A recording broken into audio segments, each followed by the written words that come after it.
You'll come up to the mic and they just tell you that and just state your name and who you're with and whatever, but you'll get introduced by them. Okay. Yeah, I will do that. Hey, how's it going? Good. I'm late. Oh, okay, great. Yeah, it shouldn't be any questions for you. Yeah. Usually, like I tell them, it's like 95.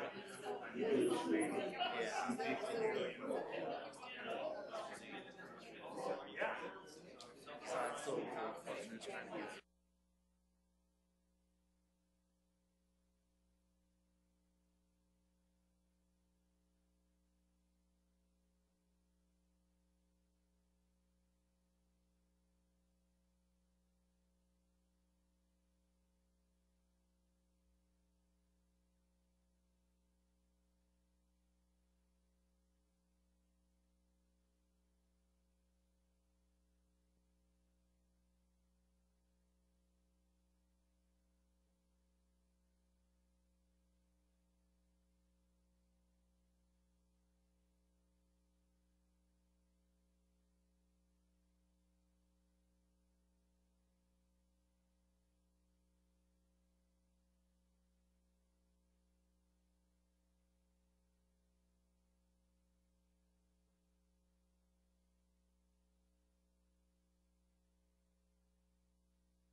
Good evening and welcome to the Carnegie Town Hall. This meeting of the City Council will begin in a few moments. The City Council meets on the first, second, and third Tuesday of each month at 7 p.m. and serves as the city's policymaking and legislative body. Each meeting is governed by Robert's Rule of Order unless those guidelines conflict with city ordinance or charter. City Council meetings offer an opportunity for citizens to speak directly to their elected representatives. Those in attendance are invited to address the Council during the public input segment at the beginning of the agenda. At that time, any issue that is not subject to formal action later in the agenda can be addressed. Testimony that concerns a resolution or an ordinance's second reading is only allowed when those specific agenda items are being addressed by the Council. When addressing the Council, citizens should speak directly into the microphones at the podium and state their names for the record after being recognized by the chair. To accommodate and respect all viewpoints, citizen comments are limited by ordinance to no more than 5 minutes each. Comments should be respectful and focused on providing new information that will benefit the Council's deliberative process. By city ordinance, all remarks must be addressed to the City Council as a body and not to any City Council member, including the mayor. The chair reserves the right to limit the number of speakers. City Council meetings are broadcast live on CityLink and online at siouxfalls.org.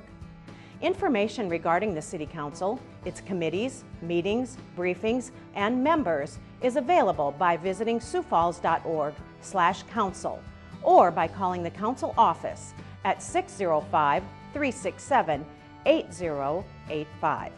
Thank you for your interest in Sioux Falls City Government.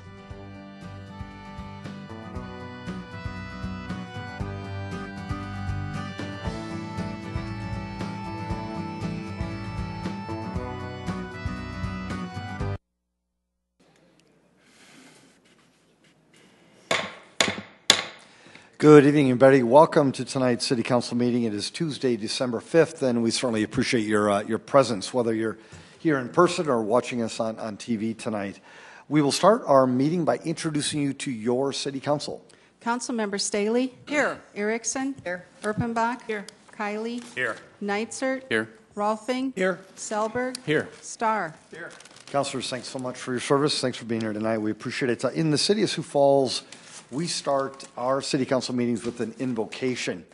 And we are very, very blessed to have Dr. Ron Tottingham back with us. Dr. Ron is here quite often. He's with Empire Baptist Temple. And even though his voice is a little rough tonight, I know he'll do extremely well. What we'd ask is that you stand for Dr. Ron's invocation or blessing, and then please remain standing for our Pledge of Allegiance. Dr. Ron? I want to take this occasion to thank the City Hall, to thank you for your work and your labor for this great city. I could have missed tonight, but you weren't too important to me, so I'm going to manage. Father, thank you tonight for your blessings on this great city. Thank you for these people around this table here who help make it what it is. Greatest city in the world to live in. And they put up with a lot to make it that way. Bless them, bless their families, give them a Merry Christmas. Give us guidance that only you can give us. In Jesus' name, amen. Amen.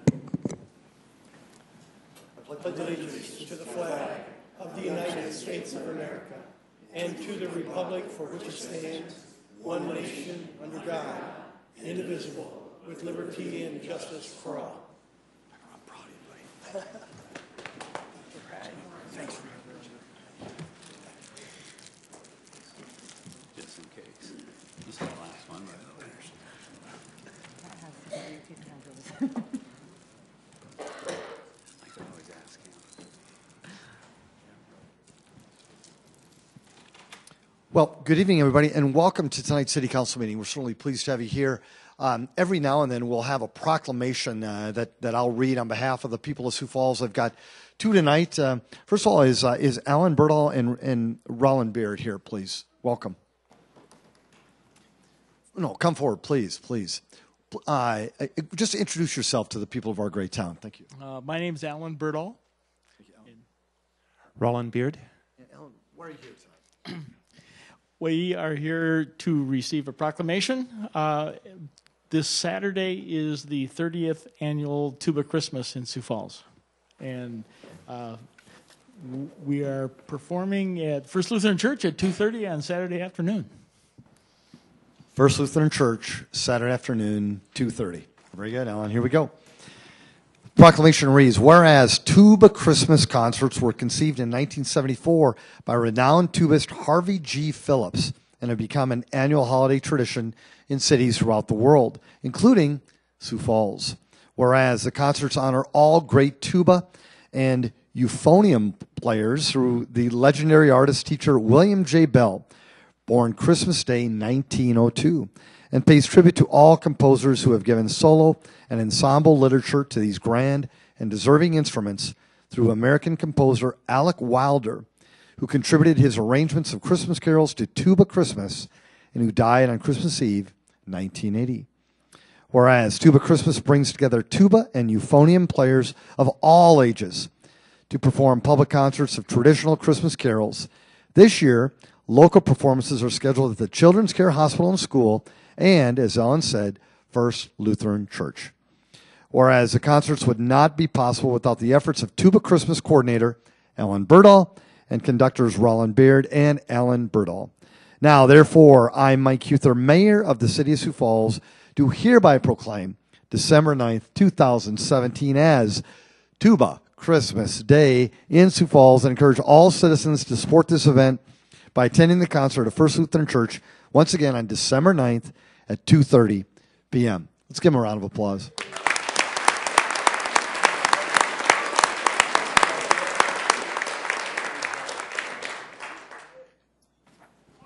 And Kathy Breckles, where's Kathy at?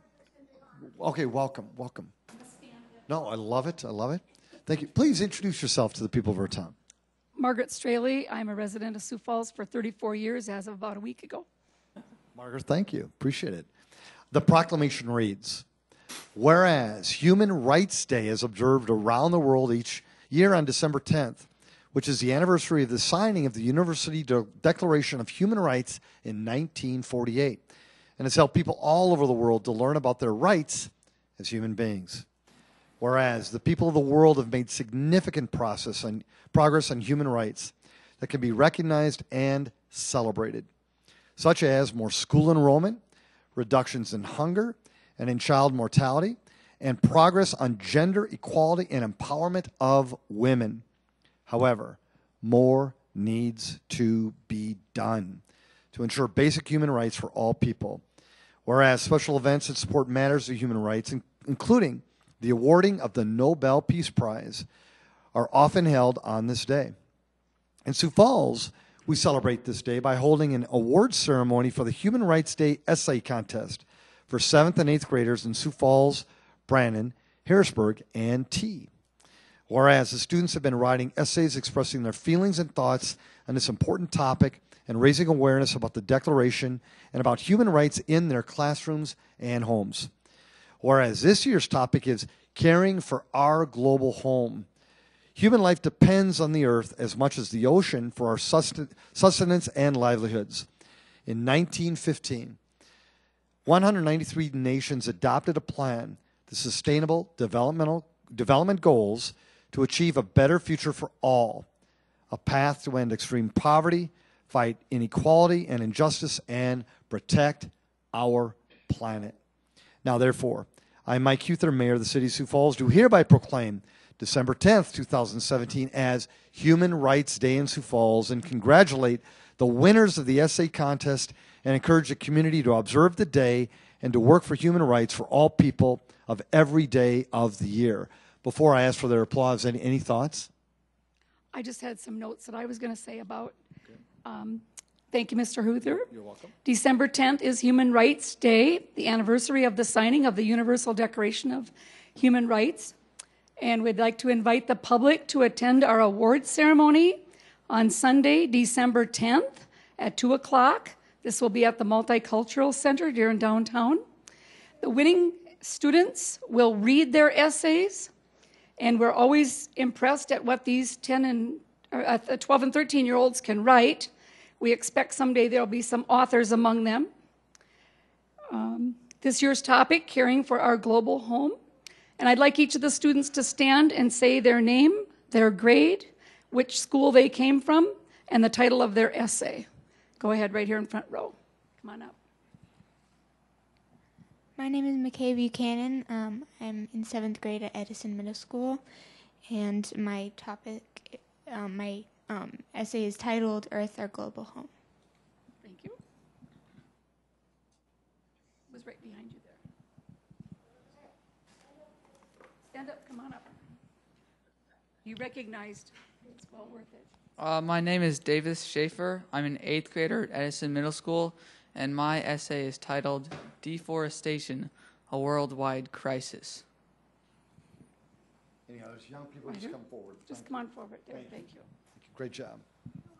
My name is Annika Jacobson. I'm from Memorial, and I'm in 8th grade, and my title is called 13 Years Later. Thank you. Thank you.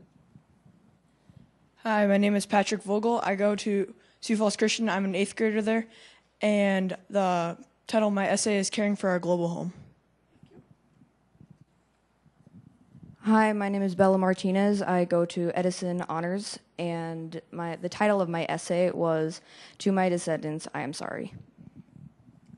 And we will also be having closed captioned available for those of you that don't hear as well. That'll be on a big screen next to where the speakers are going to be. Young people, if I could have you stand one more time, you 5, stand up. Stand up. Ready, let's go.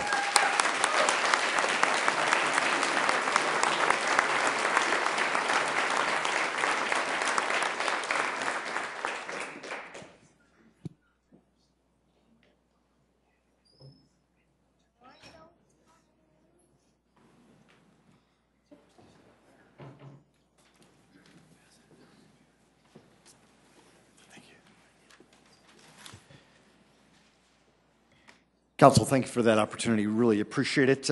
We'll now move to our consent agenda. Any items that anybody would like to discuss? Council Chair Kiley. Yes, thank you, Mayor. I request to pull the following items in place for consideration. Items 48 and 49, public parking, new parking facility, utility relocate, $149,637. And item 49 is public parking, new parking facility, utility relocate, $97,772. Council Chair Kiley will certainly do that. Any other motions or changes? You want to put that between Point items of 48? clarification, those items will be yes, heard yes. between items 48 and 49. Okay, that sounds great. 48 and 49, thank you. That's even better. Thank you. Any motions? Move to approve. Second, Erpenbach. Councilor Rolfing would like to approve our consent agenda sent by Councilor Erpenbach. A roll call vote, please. Councilmember Staley? Yes. Erickson? Yes. Erpenbach? Yes. Kiley? Yes. Nitzert? Yes. Rolfing? Yes. Selberg? Yes. Starr? Yes. That is passed 8-0. Thank you, Council. Our regular agenda tonight, any changes to that? Move to approve, Erickson. Second, Star. Council Vice Chair Erickson would like to approve our meeting, our agenda for tonight's meeting, seconded by Councilor Starr. A roll call vote, please. Councilmember Staley? Yes. Erickson? Yes. Erpenbach? Yes. Kiley? Yes. Nitzert? Yes. Rolfing? Yes. Selberg? Starr? Yes. That has passed 8-0. Thank you. Folks, again, welcome to tonight's City Council meeting. We really appreciate it. I know that there's some of you who would like to discuss a topic later on involving mixed-use parking, and we certainly are looking forward to that. However, it's also another opportunity to engage the council on other topics that are not on the agenda. If you'd like to, just come forward, introduce yourself to the people of our city by introducing us with your name, and then we would ask that you keep your comments limited to 5 minutes or less, and just try to be as respectful and professional of the body as you can. Welcome. Scott Arisman, Sioux Falls. Over the past couple of weeks since the last time I was here, I decided I'd start keeping track of what the train business has been doing in this town and close to where I live. About 4 blocks south of the old switching yard, it looks like the railroad has decided to create a new switching yard, which is confusing me because we gave them $27 million to build a new switching yard out of town. but they've been keeping and storing cars just a block south of Avera, about 4 blocks, only about 4 blocks, or north of Avera, about 4 blocks south of where the old switching yard was.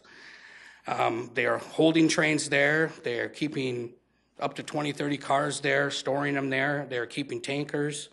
They're switching cars there.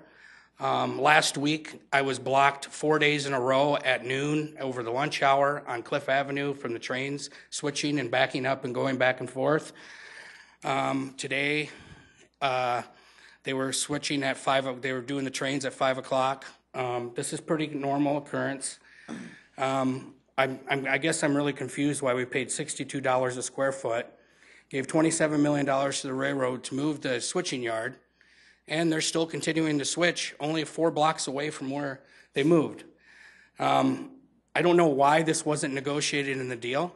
I don't know why we didn't tell them that when we wanted them out of downtown, that meant that they couldn't. I realize they have to run through downtown, but that they're continuing to switch cars downtown. They're continuing, as I understand, there's a scale there. They're continuing to weigh the cars downtown.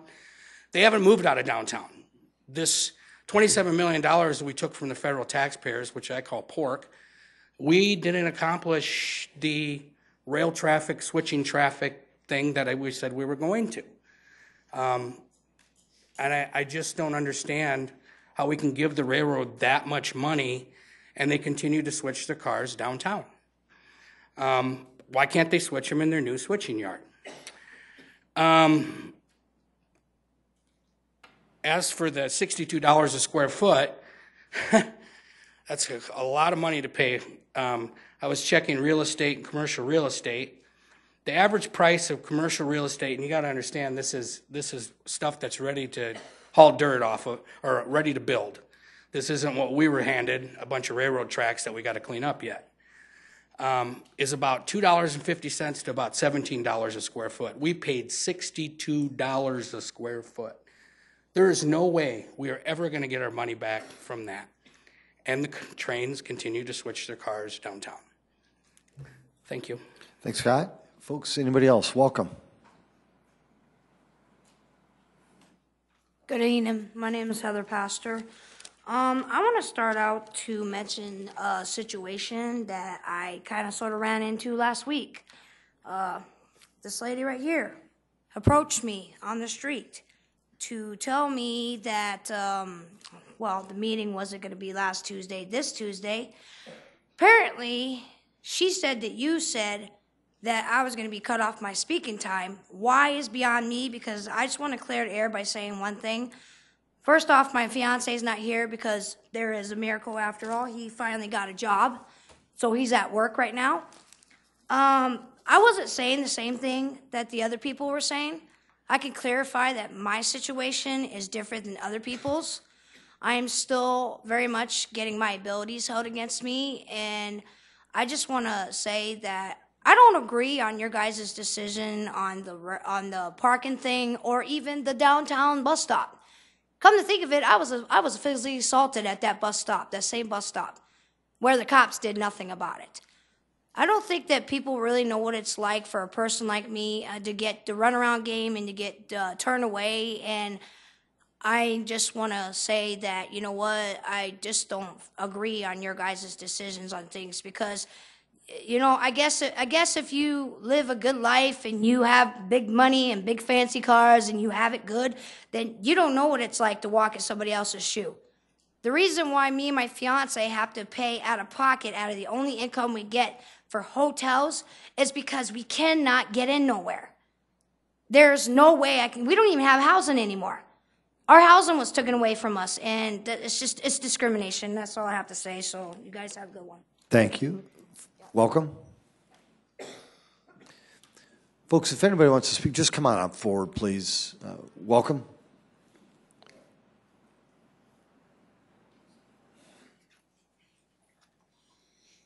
Bruce Danielson, Sioux Falls.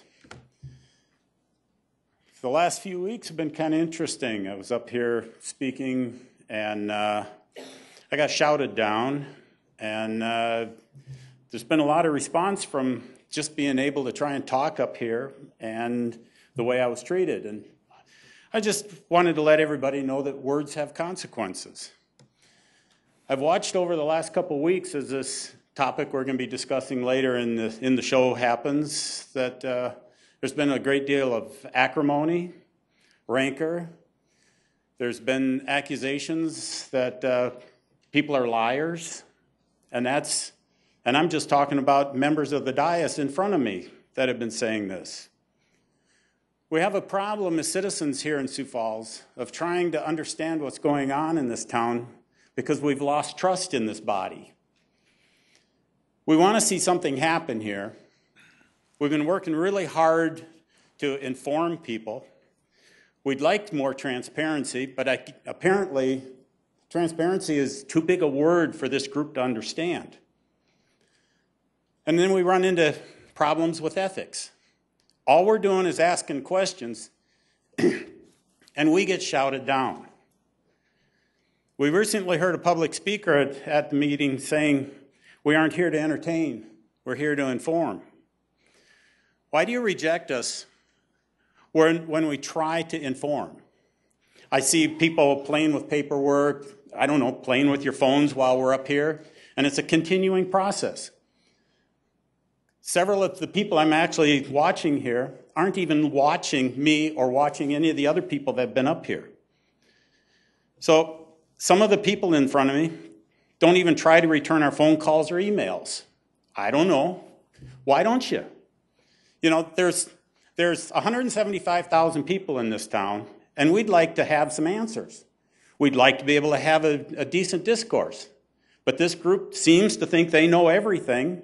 We have directors in this town that don't even want to tell the truth when they're up here. They have little, because they don't want to tell you what's going on, that they really know what's going on in their departments or in their decisions, because they don't want to have an argument during a city council meeting. This is a public forum. We need to have these discussions. It's hard to have a dialogue when members of the dais don't even try to be part of our dialogue. Thank you. Sir, did you want to speak? Come forward, please. Welcome.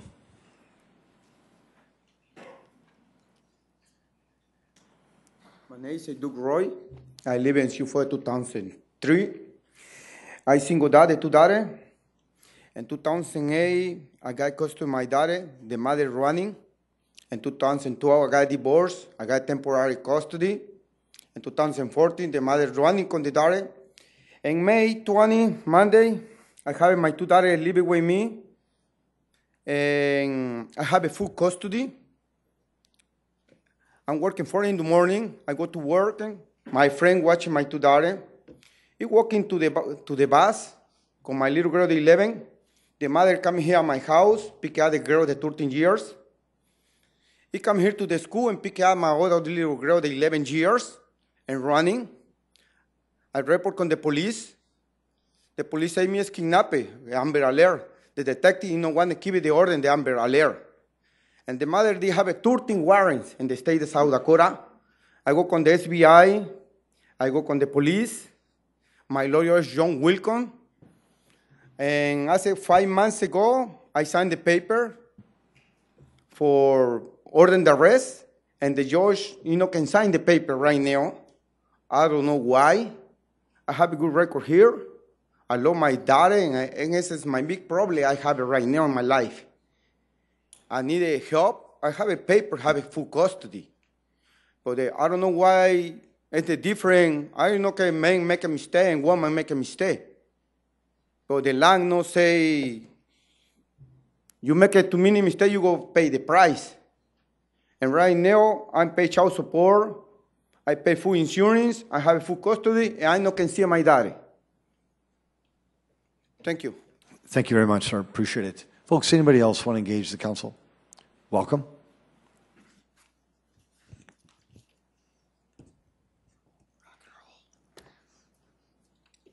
Hi, my name is Angela Starr. I live in Sioux Falls, South Dakota. I am here to talk about the ordinance governing exotic animals. The pig I want is called a teacup pig, and Google explains that a teacup pig is cleaner than a cat, dog, or other mammal pet. These pigs, as you can see, are pretty cute. They can do less harm than cats or dogs. There are other types of pigs like the pot-bellied pig. It says on MSNBC that pigs often beat dogs in IQ tests. Both of these pigs have a lifespan up to 15 to 20 years. My mom is allergic to cats and dogs, but not pigs. Pigs are more like humans, so therefore, my mom is not allergic to humans nor pigs. Severely burned humans are grafted with porcine skin to aid in healing.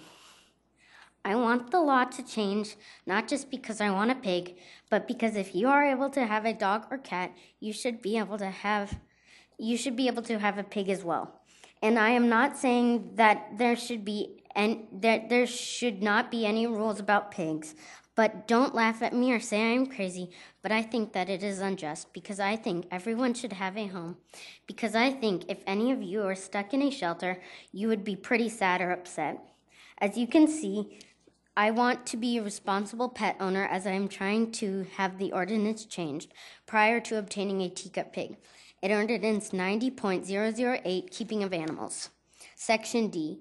It is considered a nuisance and shall be unlawful for any person to keep and maintain, other than the care and treatment of injured or abandoned birds and animals by people licensed for that purpose, or to sell native fur bearers, bears, mountain lions, bobcats, lynx, panthers, endangered species, exotic animals, or venomous snakes.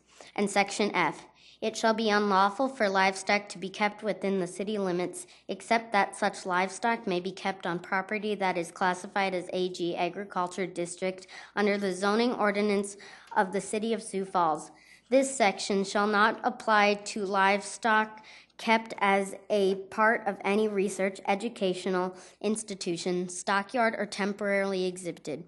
Both may prohibit the owning of a pot-bellied pig within the city of Sioux Falls and need to be re-examined. But as Fern said in Charlotte's Web, this is unjust. You have defined an exotic animal as any animal not occurring naturally in the United States, either currently or historically. Alleged domestication of any exotic animal shall not affect its status under the definition. And livestock, any species of animal other than fowl commonly used for food, fiber, or draft purposes. A pot-bellied pig is a specially bred pig to be a domesticated animal. If you consider the teacup pig an exotic animal, then the very popular designer dogs, per your definition, are exotic as well. A teacup pig owner would never consider using them as a source of food. Please carefully reconsider rewriting Ordinance 90.008, Keeping of Animals. Thank you. Thank you, Angela. Folks, anybody else want to engage the council? Welcome.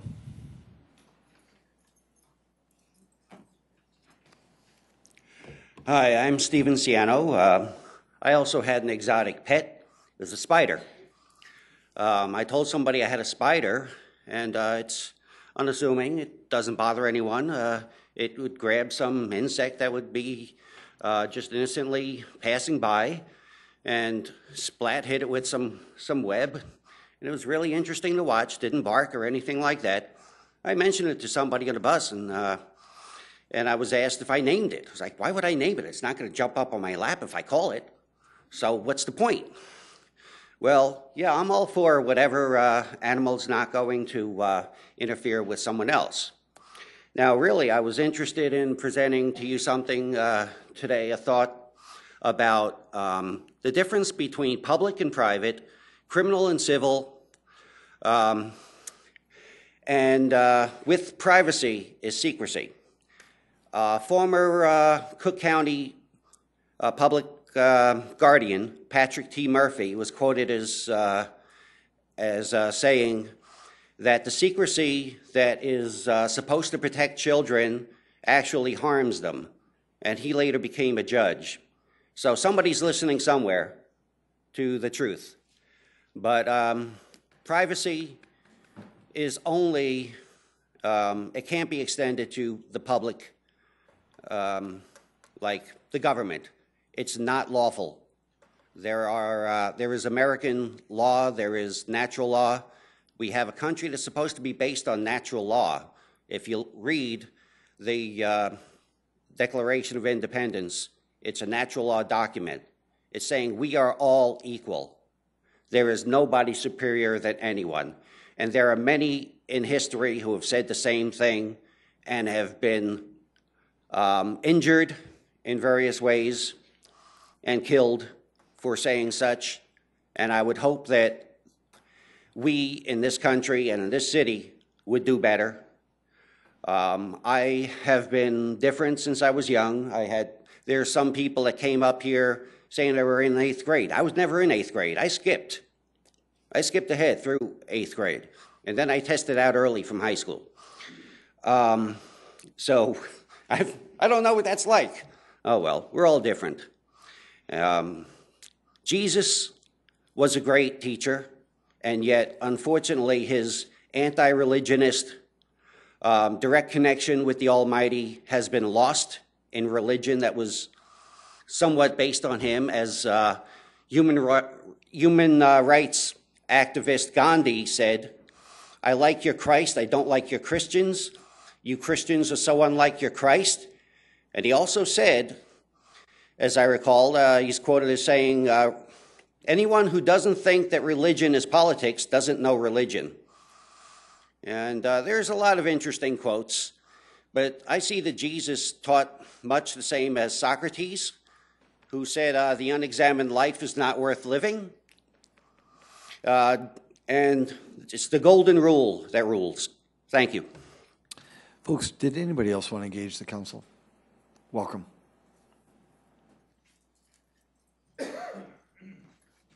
Wasn't sure if I had misunderstood, but can we talk about the parking ramp at this No, time? you'll wait until that. I'll let you know, sir, but thank you. Thank you. My Appreciate apologies. it. Folks, anything that is not on the agenda, and it's if it's not a second reading, then come forward. Very good. Thank you. Item 19. Item 19 is deferred from the City Council meeting on Tuesday, November 7th, 2017. Conditional Use Permit Appeal 7248, 2017. 6000 South Durrell Avenue, Lot 1A of Lot M of Prairie Green Addition, City of Sioux Falls. The request for the conditional use permit is for the applicant to provide wood siding in lieu of brick and parking in the front yard for the proposed building in the O Office District. Approved at the October 4th, 2017 Planning Commission meeting, 7 yes, 1 no, without a condition. Jason? Yeah, this application is withdrawn by the applicant. Jason, thank you. Council? Move to withdraw. Erickson. Second. Council Vice Chair Erickson has made a motion to withdraw, seconded by Council Chair Kiley. Mr. Mayor, Yes. I need to recuse myself. Thank you. Council Rolfing will be recusing himself. A roll call vote, please. Councilmember Staley? Yes. Erickson? Yes. Erpenbach? Yes. Kiley? Yes. Nitzert? Yes. Selberg? Yes. Starr? Yes. That is passed 7-0. Item 20. Item 20, rescind new 2017 retail wine license for the Stag's Head LLC, the Stag's Head, 6205 Old Village Place. 21, rescind new 2017-18 retail malt beverage license for the Stag's Head LLC, the Stag's Head, 6205 Old Village Place. 22, rescind request to include video lottery terminals with the new 2017-18 retail malt beverage license for the Stag's Head LLC, the Stag's Head, 6205 Old Village Place. 23, new 2017-18 retail malt beverage license for Estetica Unisex Mia LLC, Salon Mia, 3801 West 34th Street, Suite 115, CUP not required. 24, transfer 2017 package liquor license from Libation Station LLC, Libation Station, 5009 Southwestern Avenue, Suite 200 to IJK Incorporated, Stogie Cigar Lounge, 201 East 11th Street. CUP not required. This is addition to an existing license. Item 25, renewal of 2018 package liquor license for IJK Incorporated, Stogie Cigar Lounge, 201 East 11th Street. 26, new 2018 retail wine license for Everest Indian Cuisine Incorporated, Everest Indian Cuisine, 3406 Southwestern Avenue, CUP not required. 27, new 2017-18 retail malt beverage license for Everest Indian Cuisine Incorporated, Everest Indian Cuisine, 3406 Southwestern Avenue, CUP not required. Item 28, transfer of 2017 package liquor license from Grevco Incorporated, Shop and Cart North, 1029 North Minnesota Avenue to Davlon Incorporated, Shopping Cart Northwest, 400 Northwest Avenue, Suite 101, with conditional use permit 6224-2017 being approved on February 1st, 2017, pending final inspections per Fire, Health, and Building Services. Item 29, renewal of 2018 packaged liquor license for Davlon Incorporated Shopping Cart Northwest, 400 Northwest Avenue, pending final inspections per Fire, Health, and Building Services. Item 30, new 2017-18 packaged malt beverage license for Davlon Incorporated Shopping Cart Northwest, 400 Northwest Avenue, Suite 101, with conditional use permit 6224-2017 being approved on February 1st, 2017, pending final inspections per Fire, Health, and Building Services. Item 31, new 2017-18 retail malt beverage license for Davlon Incorporated Shopping Cart Northwest, 400 Northwest Avenue, with conditional use permit 6224-2017 being approved on February 1st, 2017, pending final inspections per Fire, Health, and Building Services. Item 32, request to include video lottery terminals with the new 2017-18 retail malt beverage license for Davlon Incorporated, business name to be determined, 400 Northwest Avenue, Suite 102, with conditional use permit 6224-2017 being approved on February 1st, 2017, pending final inspections per Fire, Health, and Building Services. Item 33, new 2018-19 packaged malt beverage license for Grebco Incorporated Shopping Cart North, 1029 North Minnesota Avenue, CUP not required. This is in addition to an existing license. 34, special one-day package off-sale wine license for Rotary West to be operated at 4712 East Alpine Circle for a fundraiser on December 22nd, 2017. 35, special one-day malt beverage and special one-day wine license for Avera McKinnon Foundation to be operated at Avera Behavioral Health, 4400 West 69th Street for a fundraiser on February 3rd, 2018. Item 36, special one-day liquor license for Avera McKinnon Foundation to be operated at Avera Prairie Center, 1000 East 23rd Street for a fundraiser on April 13th, 2018. Item 37, various retail liquor, packaged liquor, and retail wine license renewals for 2018 to be operated at various locations in the city of Sioux Falls, South Dakota, identified as Exhibit E. Jamie, good evening. Good evening, Jamie Palmer with licensing. Items 20, 21, and 22 were originally approved back in August, and the applicant has since decided not to open that location, so that is why the rescind request is before you. Item 23 is a second location for Salon Mia. Items 24 and 25 are a transfer and renewal of a packaged liquor license. Items 26 and 27 are for a new license request for a new restaurant. Items 28 through 33, I will need to request a motion to withdraw those items.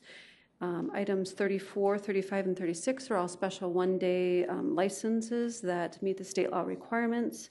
And item 37 are a listing of renewals, which include 3 businesses that have failed an underage sting in the last renewal period. There are representatives from each of those businesses present tonight, and their security management's plans were shared with on the electronic agenda. Jamie, thank you very much. Council? Councilor Vice Chair Erickson? Just point of clarification, 20, 21, and 22 is not being approved. Is that correct? You do need to approve because it's a rescind request. A rescind. Gotcha. Yes. Okay, I'll make a motion to approve items 20 through 27 and 34 through 36. Second, Erpenbach. There's been a motion to approve items 20 through 27 and 34 through 36, and it has also been seconded. A roll call vote, please. Councilmember Staley? Yes. Erickson? Yes. Erpenbach? Yes. Kiley? Yes. Neitzert? Yes. Rolfing? Yes. Selberg? Yes. Starr? Yes. That has passed 8-0. Thank you, Councilor. Mr. Mayor, I'll make a motion to withdraw items 28 through 33. Second, Erpenbach. There's been a motion to withdraw items 28 through 33 and has been seconded. A roll call vote, please. Councilmember Staley? Yes. Erickson? Yes. Erpenbach? Yes. Kiley? Yes. Neitzert? Yes. Rolfing? Yes. Selberg? Yes. Starr? Yes. That has passed 8-0. Councilor? Yeah, Mr. Mayor, if I may. Please. Are there representatives from those establishments here? They are. I know, do you want them in any certain order? Or just, Let's bring up Cubbies first. May I ask a question first, a point of order? If we, and correct me if I'm wrong, if we approve 20, 21, 22, don't we need to go back and withdraw them? No, they were rescinded. It starts with the word rescind. So you're approving the Got rescind. it, you got it. Very good. Got it, sorry. Didn't read that part. Cubbies, Representative, please come forward. Please. Thank you. The representative from Cubby's, Aldi, and Shopping Cart. The City Council, we really take these things seriously in terms of selling alcohol to underage individuals. So what we'd ask is just tell us what you've learned since that's occurred, a little bit about your security policy, and we'd appreciate that. Welcome. Thank you. We have several policies. Your name, please. Oh, I'm sorry. My name's Lisa Kissler. Thanks, thanks, Lisa. And I am the district supervisor. We have many policies in place as a company. We have an age-sensitive policy, which is quite extensive, that we review prior to hiring, and they must sign off on it. We do participate in the We Card program. As supervisors and managers of the stores, we call every store in our company once a week to remind all the CSRs to card on all age-sensitive items. And as you can see by the exhibit, I've got 6 stores in the Sioux Falls area, and this is the first time in many years that anybody has had one of these. At this particular location, the cashier who failed the sting and the store manager are no longer employed at that location. Lisa, thank you. Any questions of Lisa? Yes, Councilor Starr. Thank you, Mr. Mayor. Welcome. Lisa, I was going through your policy or your store policy that you attached with your application, and it says if this is for the employee, if you sell to a minor, you will be ticketed by the State Patrol, and in parentheses, the ticket is your responsibility to pay. Furthermore, first offense equals a 3-day suspension without pay, and the second offense equals an immediate termination. And this implies to internal and external compliance checks. Yes. Do you think that's severe enough? I know some employers terminate on the first offense. I do not disagree with you, but that's just something that the corporate office has put forth because we're in 3 different states. So, I can check into that. I think that's something that you might want to take a look at. I think that's a pretty good policy for most, that it's a zero tolerance. I agree that there are times where people make a mistake, but this isn't one of those offenses that I think that you get much of a second chance. I totally agree. And I will take that up with them. Lisa, thank you. The representative from Aldi, please. Welcome.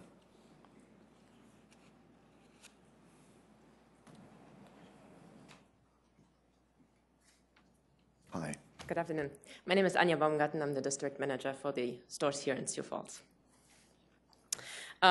We had an incident of the violation for selling alcohol to persons 18 years or older but under 21 at the end of last year.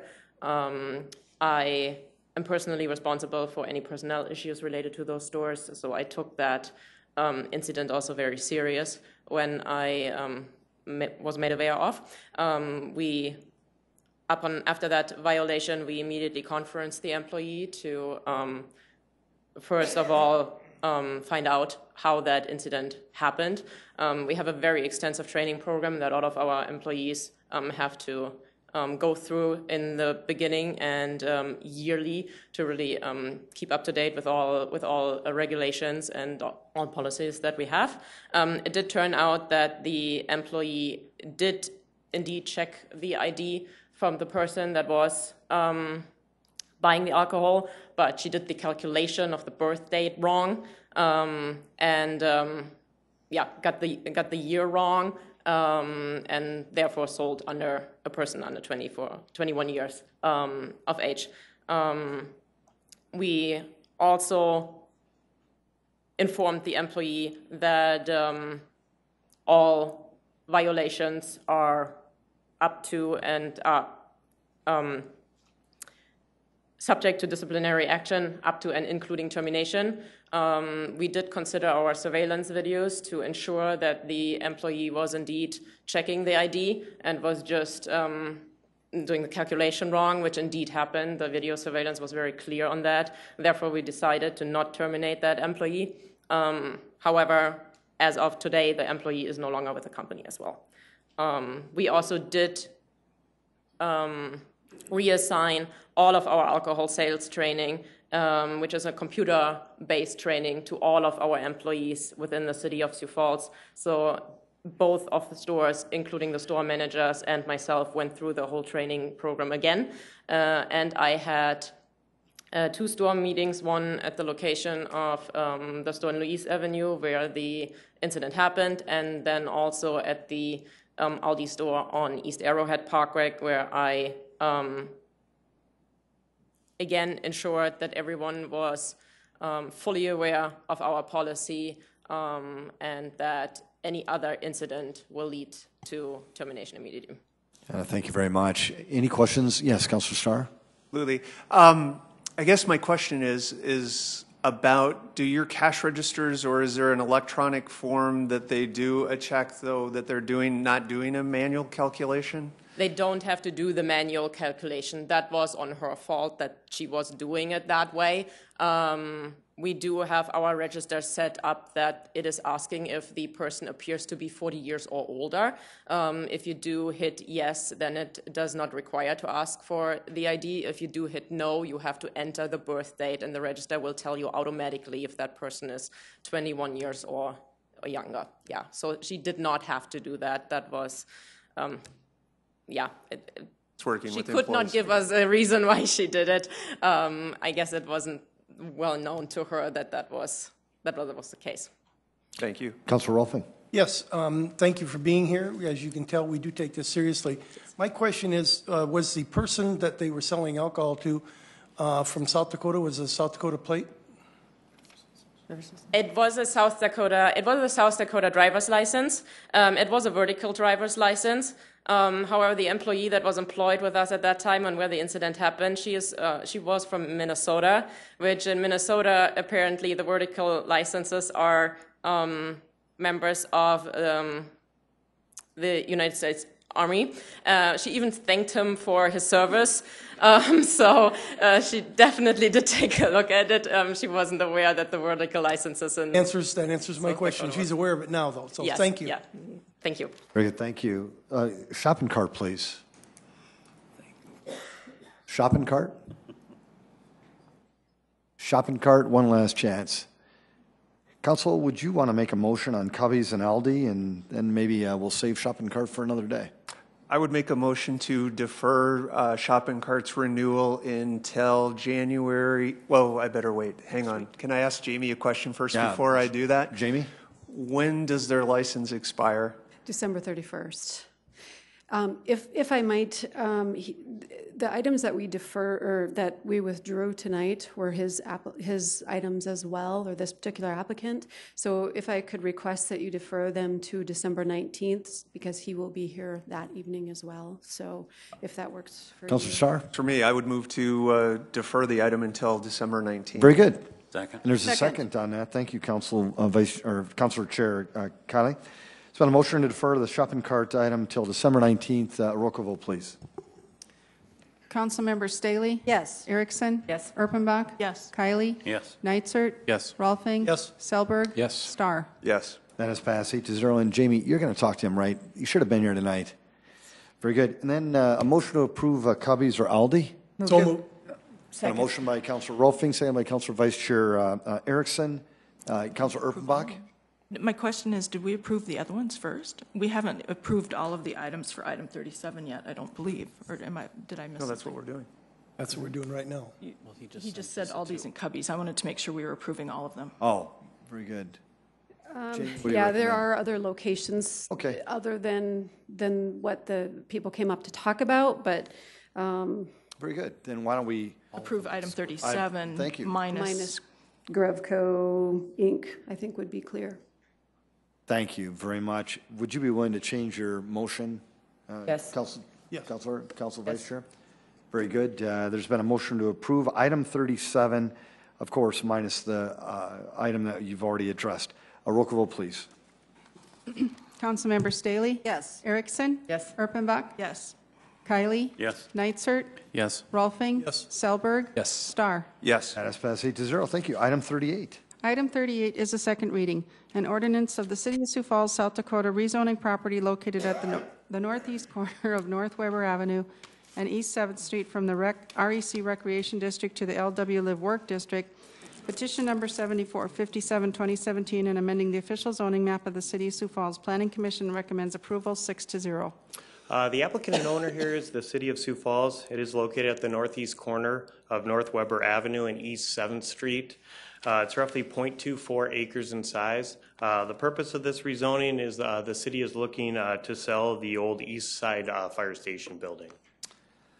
Folks, this is a second reading. Did anybody want to speak to this item? Very good. Councilors? Move to approve Erickson. Second, Selberg. Council Vice Chair Erickson's made a motion to approve item 38, seconded by Councilor Selberg. Councilor Starr? Thank you, Mr. Mayor. You're Jason, where are we at with the RFP process with this piece of property? Is rezoning kind of jumping the gun a little bit before we make a determination of how to sell, lease, whatever we're asking for in the RFP process?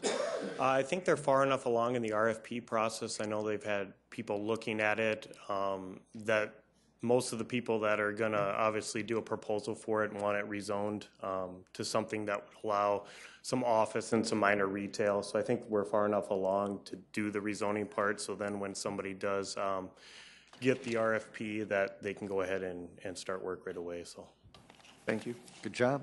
Any roll call vote, please? Councilmember Staley? Yes. Erickson? Erpenbach? Yes. Kylie? Yes. Nitzert? Yes. Rolfing? Yes. Selberg? Yes. Starr? Yes. That has passed 8-0. Item 39. Item 39 is a second reading, an ordinance of the City of Sioux Falls, South Dakota, rezoning property located west of South Townsley Avenue and south of West 85th Street from the O Office District to the RA2 Apartment Residential Moderate Density District. Petition number 7505, 2017, and amending the official zoning map of the City of Sioux Falls. Planning Commission recommends approval 6-0. The applicant and owner here is Clint Ackerman with Signature Companies. It is located south of West 85th Street and would be just east of South Tallgrass Avenue. It's roughly 3.55 acres in size. The purpose of this rezoning is they're looking at constructing some condo-type buildings, 3 buildings in total. They would have some parking, underground parking, and then 3 levels of condo-type units. They will be required a level A buffer yard on that south side where they're adjacent to some existing townhome units.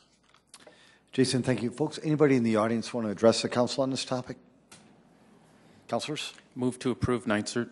Second, Rolfing. Councilor Nicert's made a motion to approve item 39, seconded by Councilor Rolfing.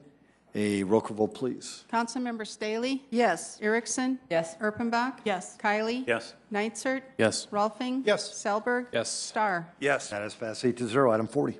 Item 40 is a second reading, an ordinance of the City of Sioux Falls, South Dakota, rezoning property located south of East 57th Street and west of Highway 11 from the AG Agricultural District to the I-1 Light Industrial District, petition number 7519, 2017, and amending the official zoning map of the City of Sioux Falls. Planning Commission recommends approval 6-0.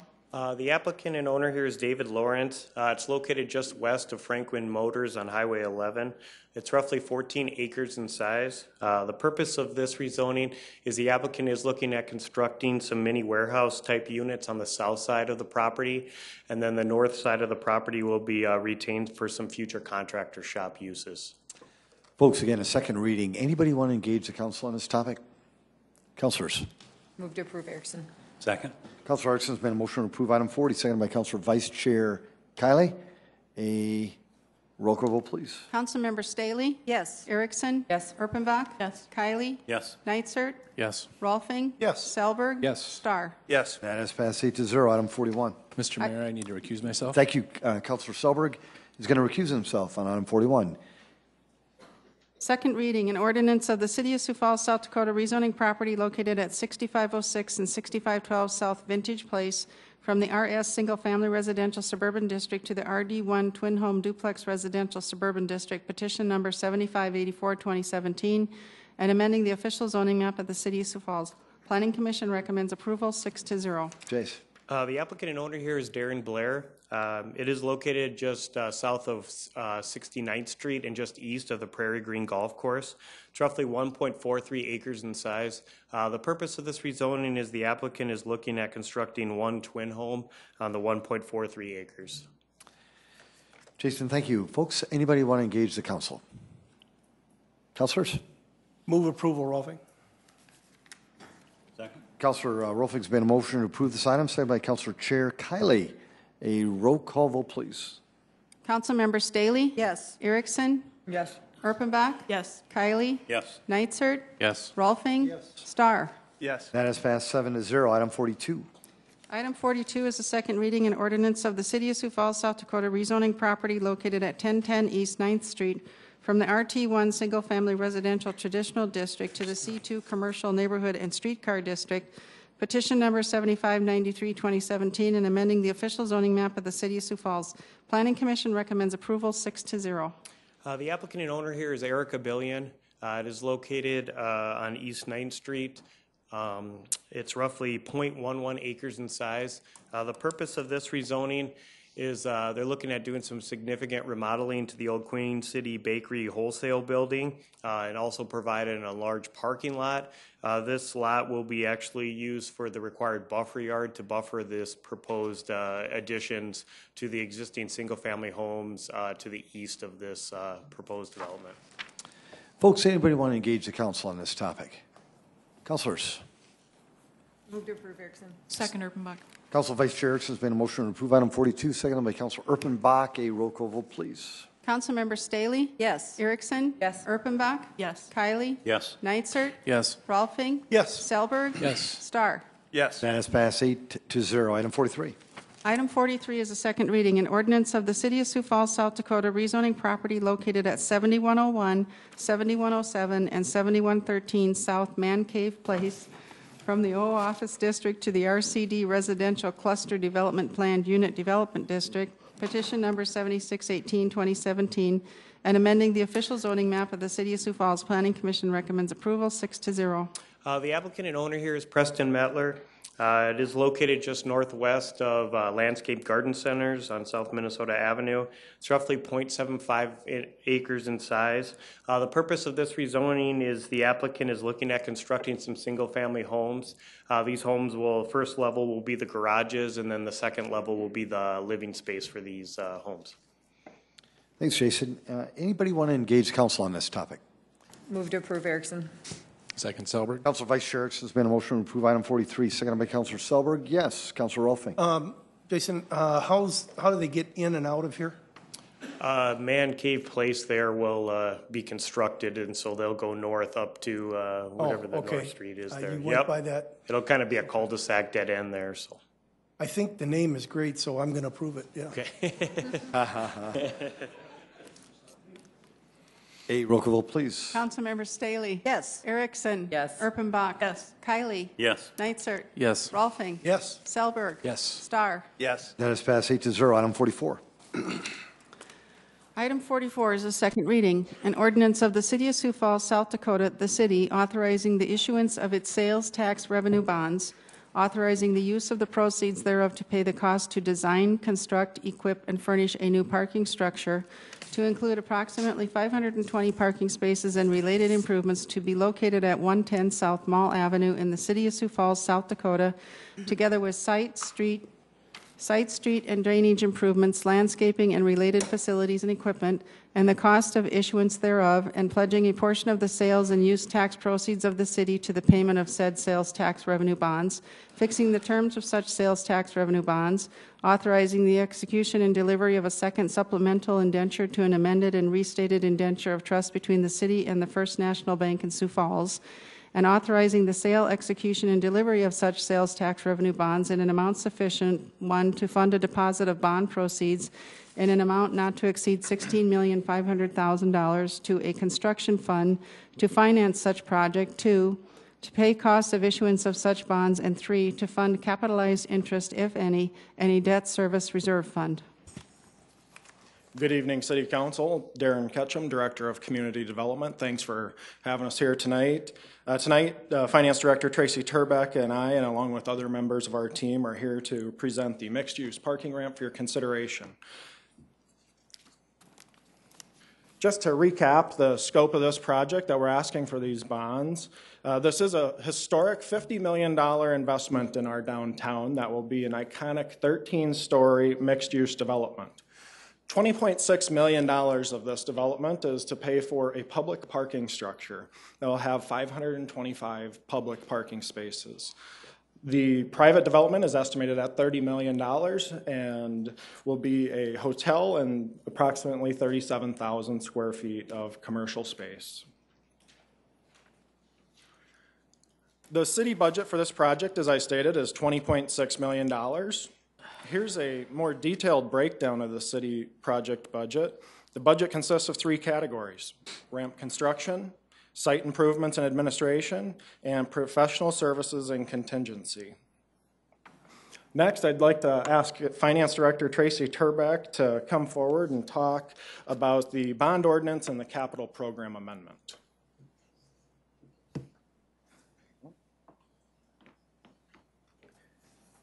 Thank you, Darren. The bond ordinance is item number 44 on your agenda tonight. The information on the slide should look very familiar to you. We've been through this a number of times. The bond ordinance, first and foremost, authorizes the issuance of bonds for this project. It also sets out the parameters within which the bonds will be issued. That includes the maximum bond amount, the maximum interest rate, and the latest final maturity of any bonds that are issued.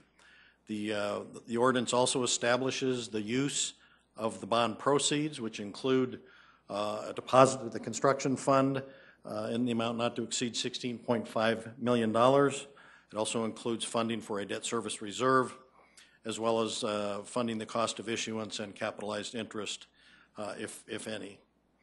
The ordinance does allow for the bonds to be issued in either taxable or tax-exempt form.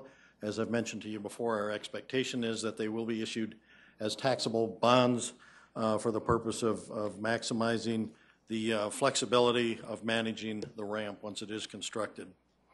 Lastly, it's important to note that the bonds will be secured by the second penny sales tax revenues. However, the expectation is, and the forecasts that we've made do indicate that the parking system will generate sufficient revenues to make all bond principal and interest payments. I'd also mention that with us tonight, we do have our bond counsel, Bruce Bonjour, from the firm of Perkins Coie, as well as Jessica Cameron, who is with our city financial advisory firm, PFM. So if you have really hard questions, I'm going to defer to them later.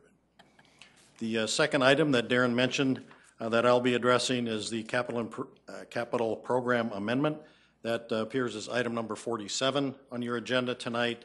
The purpose of this resolution is to implement the updated financial data regarding the project, establishing the approved plan amount for this project at the $20.6 million project budget that Darren mentioned, and the funding sources for that amount of $4.1 million cash and $16.5 million in construction bond proceeds. That capital program amendment is necessary because, as you might recall, when the council adopted the 2017 capital program, while this project was in it, the amounts were amended to include only amounts for engineering of the project and not construction. So, in essence, the effect of this resolution would kind of wipe the slate clean and replace what is there with the $20.6 million plan. So with that, I'll turn it back to Darren to review the development agreement. Thank you. Thank you, Tracy.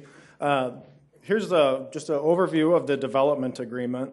The development agreement provides detail regarding the relationship between the city and Legacy Developments. It includes the development agreement, lease, and operation and easement agreement. The term of this agreement is for 80 years, and Legacy will pay the city $1 million for the development rights. All of these funds will be received by the city prior to Legacy having occupancy of their hotel. The breakdown of that is $150,000 upon effective date of this agreement, $350,000 prior to them starting construction on their portion of the project, that 8th floor and above, and the improvements in the south portion of the property. And then prior to them getting occupancy and actually being able to conduct business, they have to make the final payment of $500,000. As I've stated previously and again last week, City employees and officers and their spouses are barred from having a financial interest in this development. This is spelled out in multiple locations throughout the development agreement and lease, and our team is committed to delivering this project in the highest and most ethical manner possible.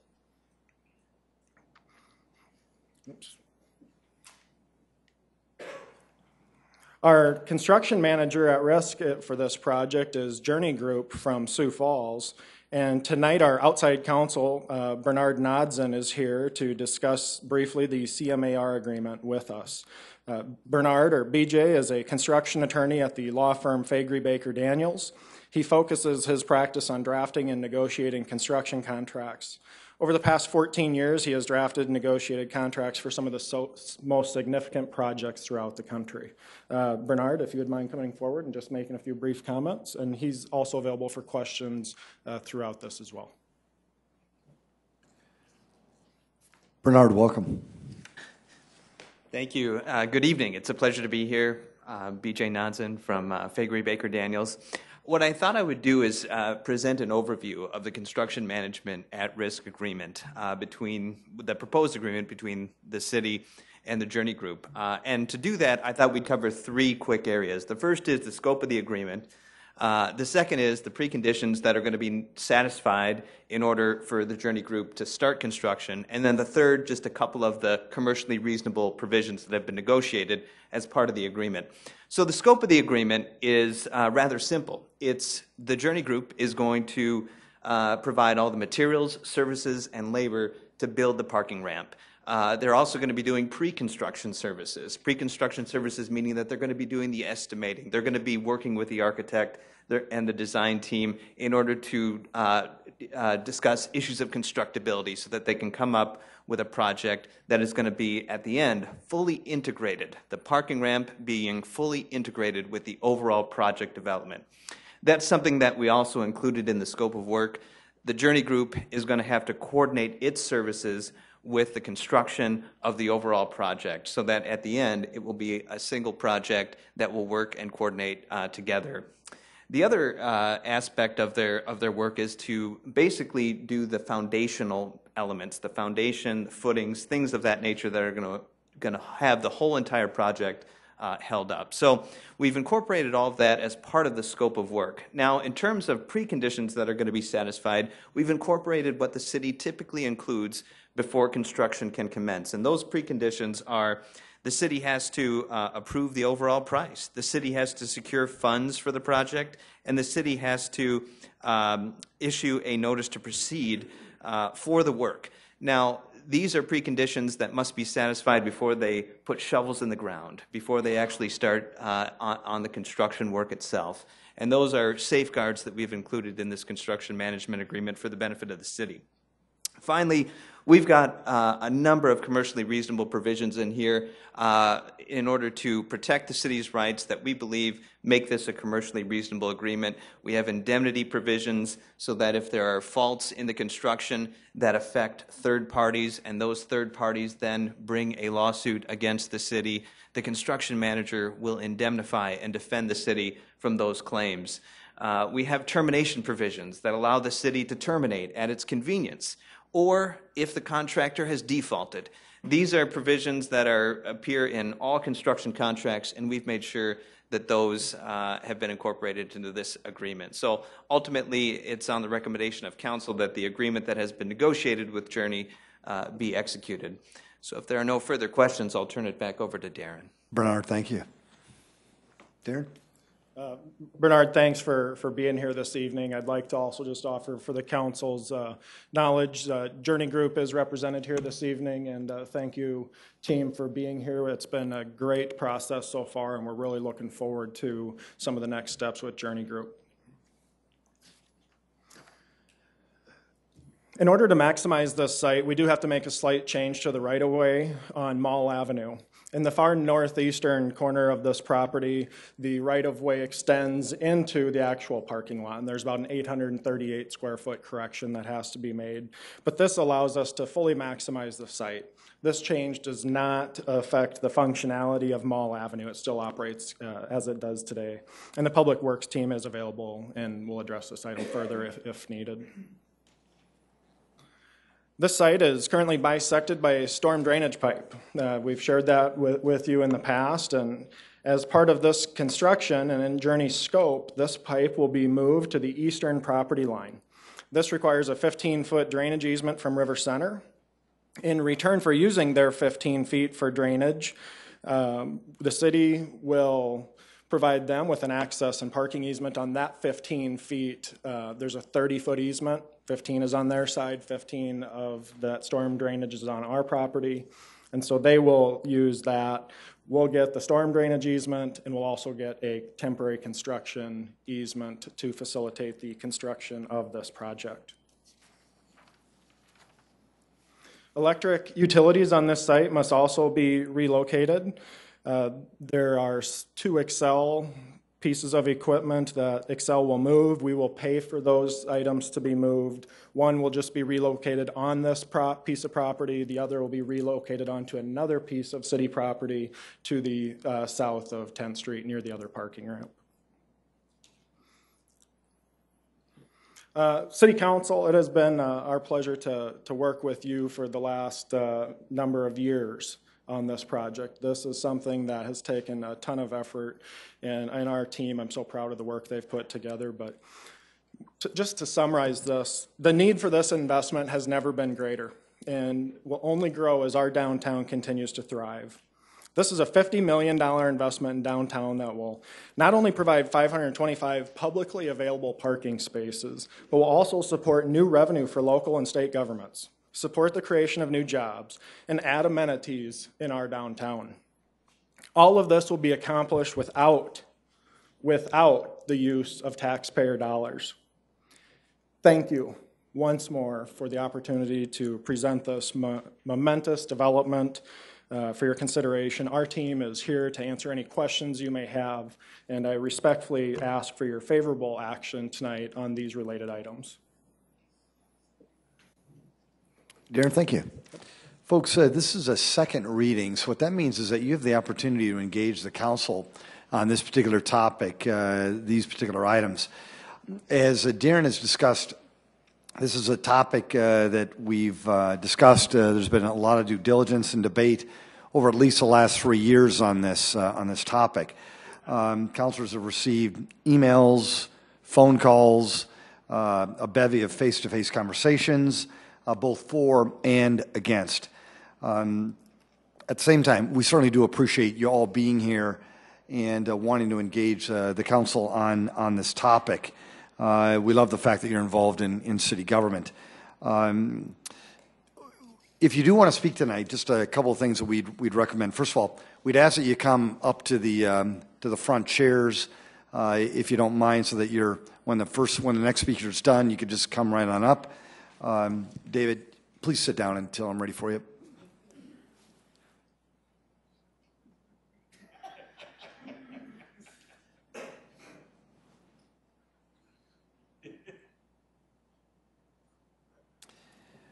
We'd ask you that you come to the front so that when one speaker's done, the next person then can continue.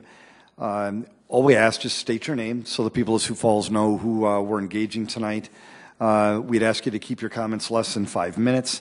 Again, just remain professional, respectful, and productive. We all appreciate that, including all the citizens of Sioux Falls. One thing that I will caution you on, good people, is that at some point in time, you may start to sense that some of the comments become repetitive in nature, whether it's for or against. I would just respectfully ask that you not do that. The council will also respectfully ask that as well. Anything that's new to the conversation that you could add that's different from what you're hearing tonight would certainly be appreciated. So again, welcome. Good to have you here. Who would like to kick this off tonight? David, why don't you come forward and state your name and continue. David?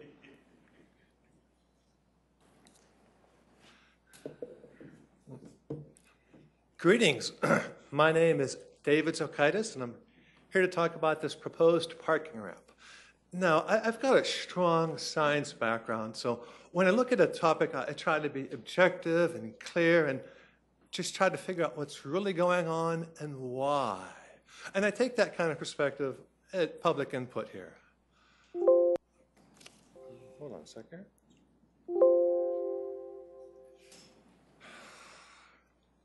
Well, my PowerPoint's not working so well.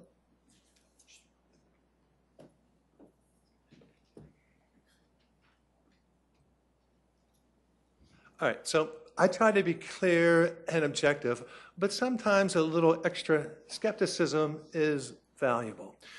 In dealing with the city, I've noticed that we've got some unconstitutional laws that nobody cares about. If police commit assault or perjury, nobody seems to care about that. I note pervasive secrecy, so in this kind of environment, we need to be extra skeptical.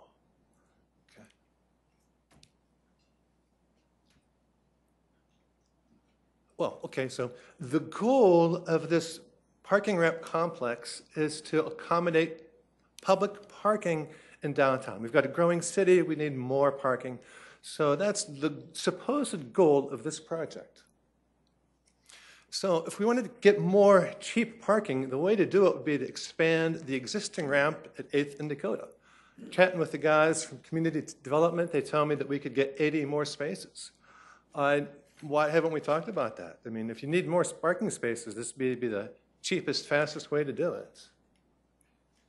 So instead, the city is proposing this giant construction project. We're going to have a city-owned parking ramp as the basis and then a nice building on top. We're going to build 525 spaces, but 150 of those get leased to the hotel. So that only gives you effectively 375 available spaces to accommodate the growing city of Sioux Falls. Now, I've heard that the ramp's going to cost about $21 million. If you divide that by however many spaces you get, it's either $40,000 per constructed space or maybe about $60,000 per available public space. And compare that to what this is supposed to cost, and that's a huge discrepancy. So why does this thing cost so much? A couple of reasons. Well, it's a nice, beautiful, new modern ramp, and you've got to support the hotel on top, not just structurally, but aesthetically. It costs more.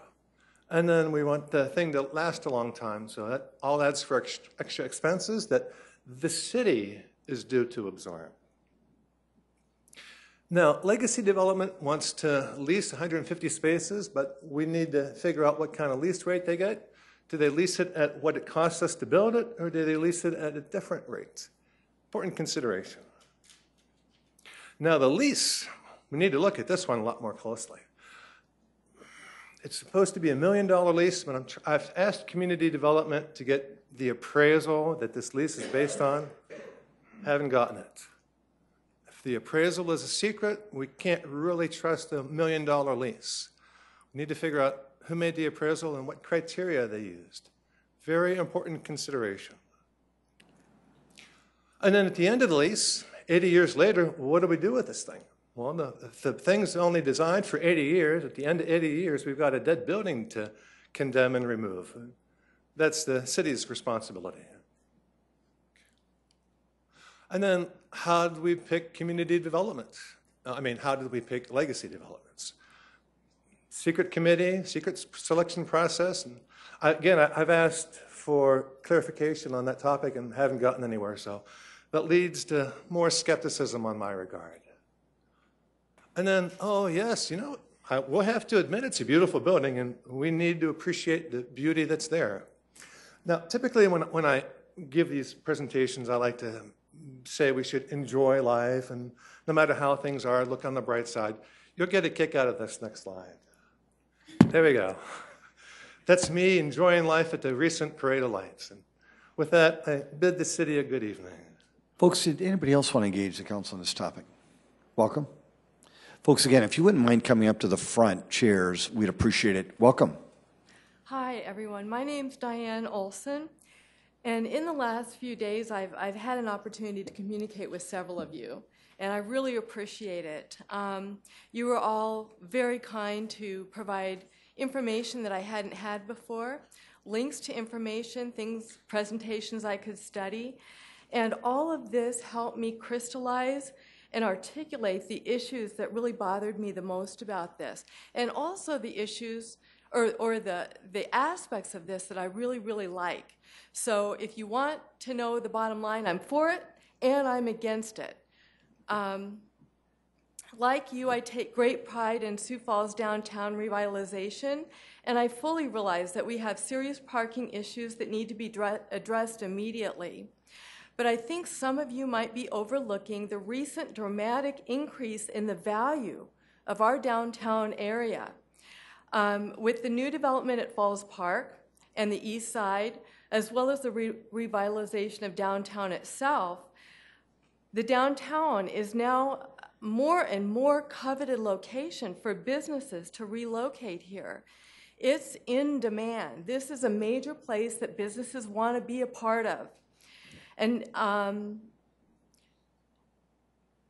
businesses understand that this is an increasingly lucrative area for the foreseeable future, and that translates to a promise of excellent revenue streams for businesses that relocate to this location. Businesses understand that. Sometimes I think we remember what downtown was 15, 20 years ago, and we base our thinking strategies on that.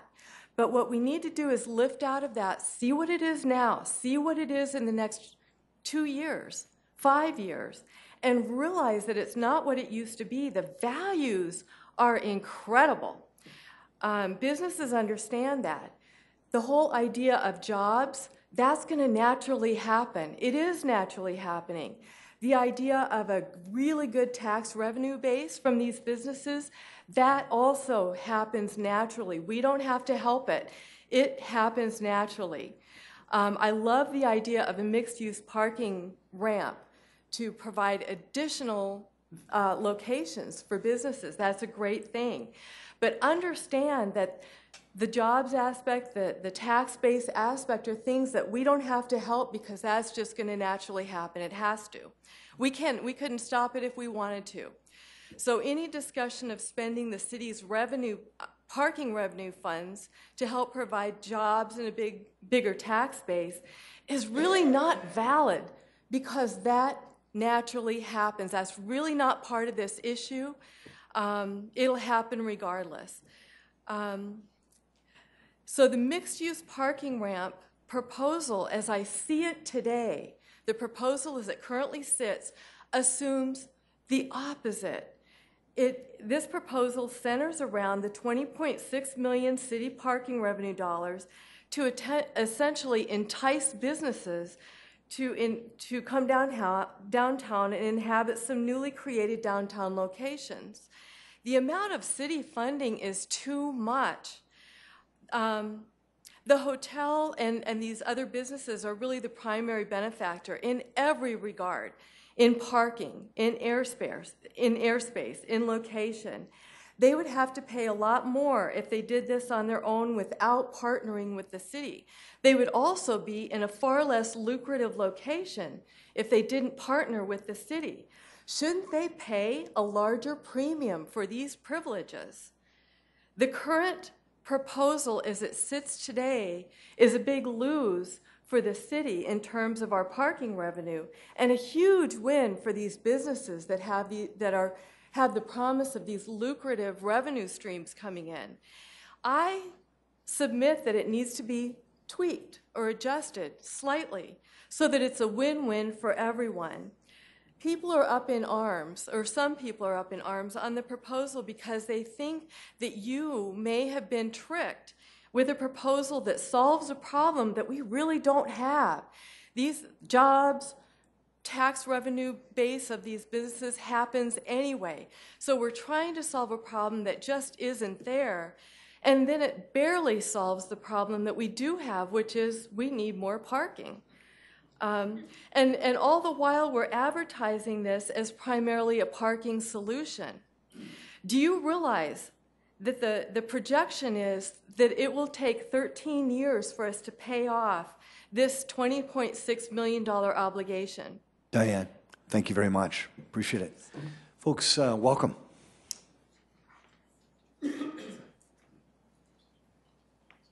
Hi, good evening. My name is Chris Hanmer.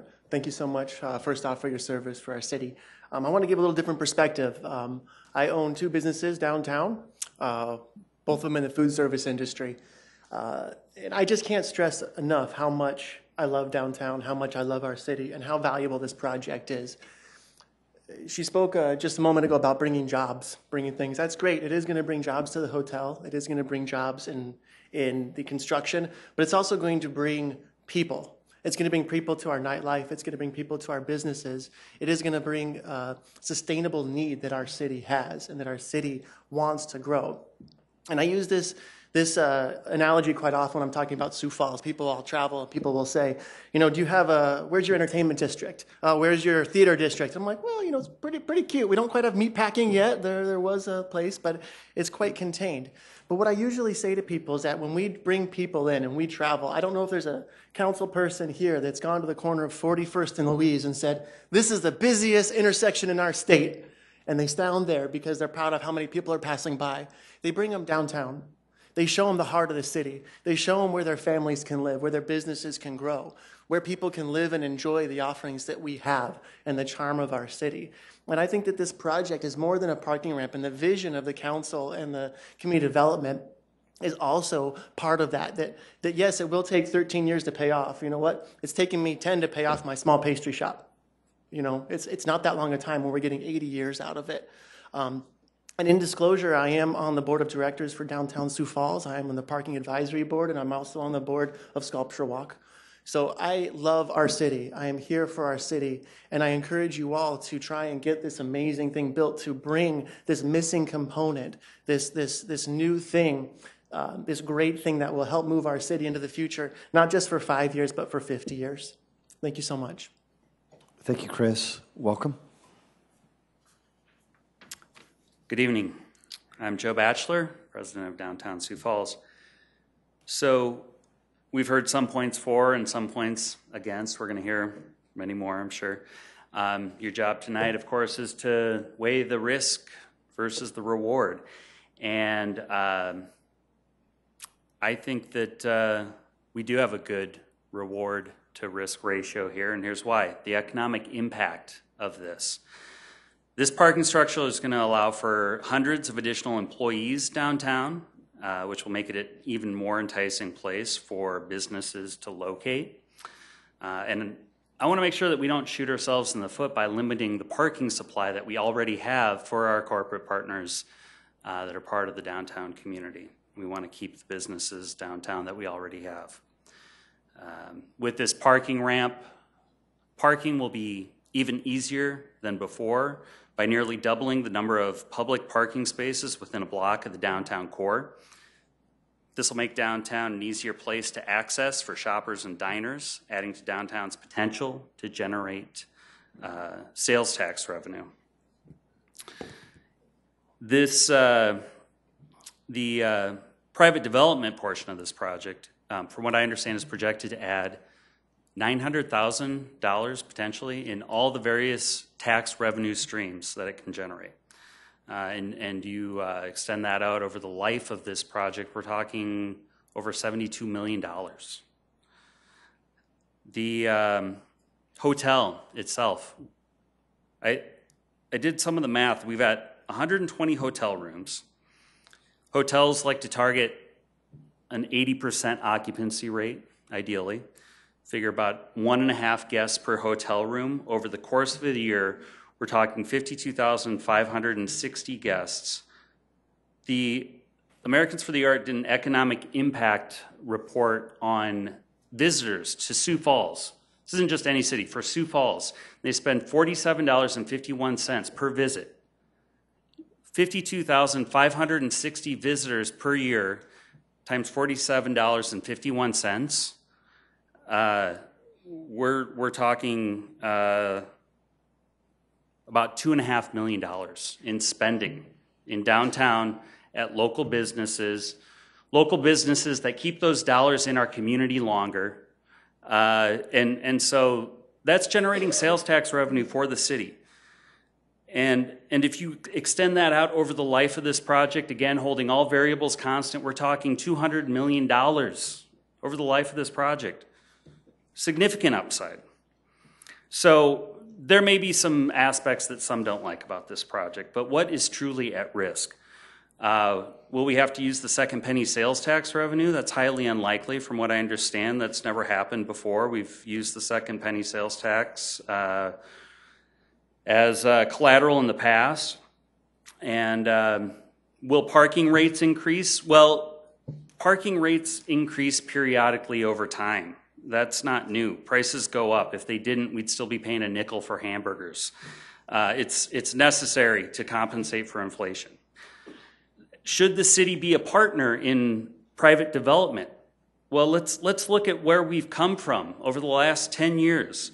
Okay, without public investment, projects like the Downtown River Greenway, the Levitt Shell, TIF financing, and this TIF is not a part of this, as you well know, but with those types of, with the public sector facilitating development with these types of tools, we've got Sharapa Place, worth $16.7 million in property value. The Lumber Exchange, $18.5 million. Hilton Garden Inn, $10 million. Washington Square, $28 million. The Uptown redevelopments, like the Cascades, $43.5 million, and the Phillips Lofts at $61 million. We're talking $123 million that's generating 2.5, eventually with some of these that are currently taking part in the TIF program, $2.5 million in property tax revenue with these projects. So, yeah, maybe some of these projects might happen without the city not getting involved, but how long do you want to wait? I think it is necessary for the city to be involved with this project. So to recap, this project will generate nearly $1 million in tax revenue a year, $2.5 million in local spending at no cost to taxpayers. In my mind, that's a pretty good darn... Thank you, Joe. Okay. Appreciate it. Thanks. Folks, anybody else? Welcome. Good evening, Council and Mayor. Laura Hubble. I was kind of late getting down here, so I just ignored the intersections that I had to go through. And I just kind of put my hand in from the window and I said to myself, I'm just going to go through this intersection because... Okay. I guess I'm shorter than what I thought I was, but I'll start over. I was a little late getting here, and by the way, I couldn't find a place to park, so I do understand the parking issue. But sometimes, like when I was coming here, I just put my hand and just ignored all the intersection laws. Didn't stop for any stop signs, didn't stop for any yield signs, but I got here fine. There was no accident, and nobody died. Now just hold that thought. Of course, there are laws that you must yield to at intersections. And that was figure of speech, people. I did obey the traffic laws coming here. But let's say I got in a hurry, but didn't get caught, got here fine, no problem. But I disobeyed the law, okay? Now, South Dakota has a law. South Dakota has a law that I think is being disobeyed here. And that law is South Dakota Codified Law 6-1-1. The title of it is South Dakota Statutes Concerning Conflicts of Interest for municipal officials. Excuse me. I'm thinking that, if we have contracts and we're not allowed to know who's involved in those contracts, who's going to benefit from those contracts, we are in effect disobeying the conflict of interest laws. Our contracts with this whole project better be completely open. Every single investor, every person who gets any kind of benefit from this project, the public needs to know about, per law. And if anybody does get a public official, a municipal official, does get a benefit, those contracts are null and void. It would be horrible if you guys started this project, find out there was a conflict of interest, and then retroactively your contracts are all void. And also, what bothers me are the public-private partnerships. You look up in entities structuring and that type of thing, public-private partnerships are all very nebulous. And if a business is going to grow, I'm just thinking it could grow without the public part of it. If a business wants to grow a business, let it grow.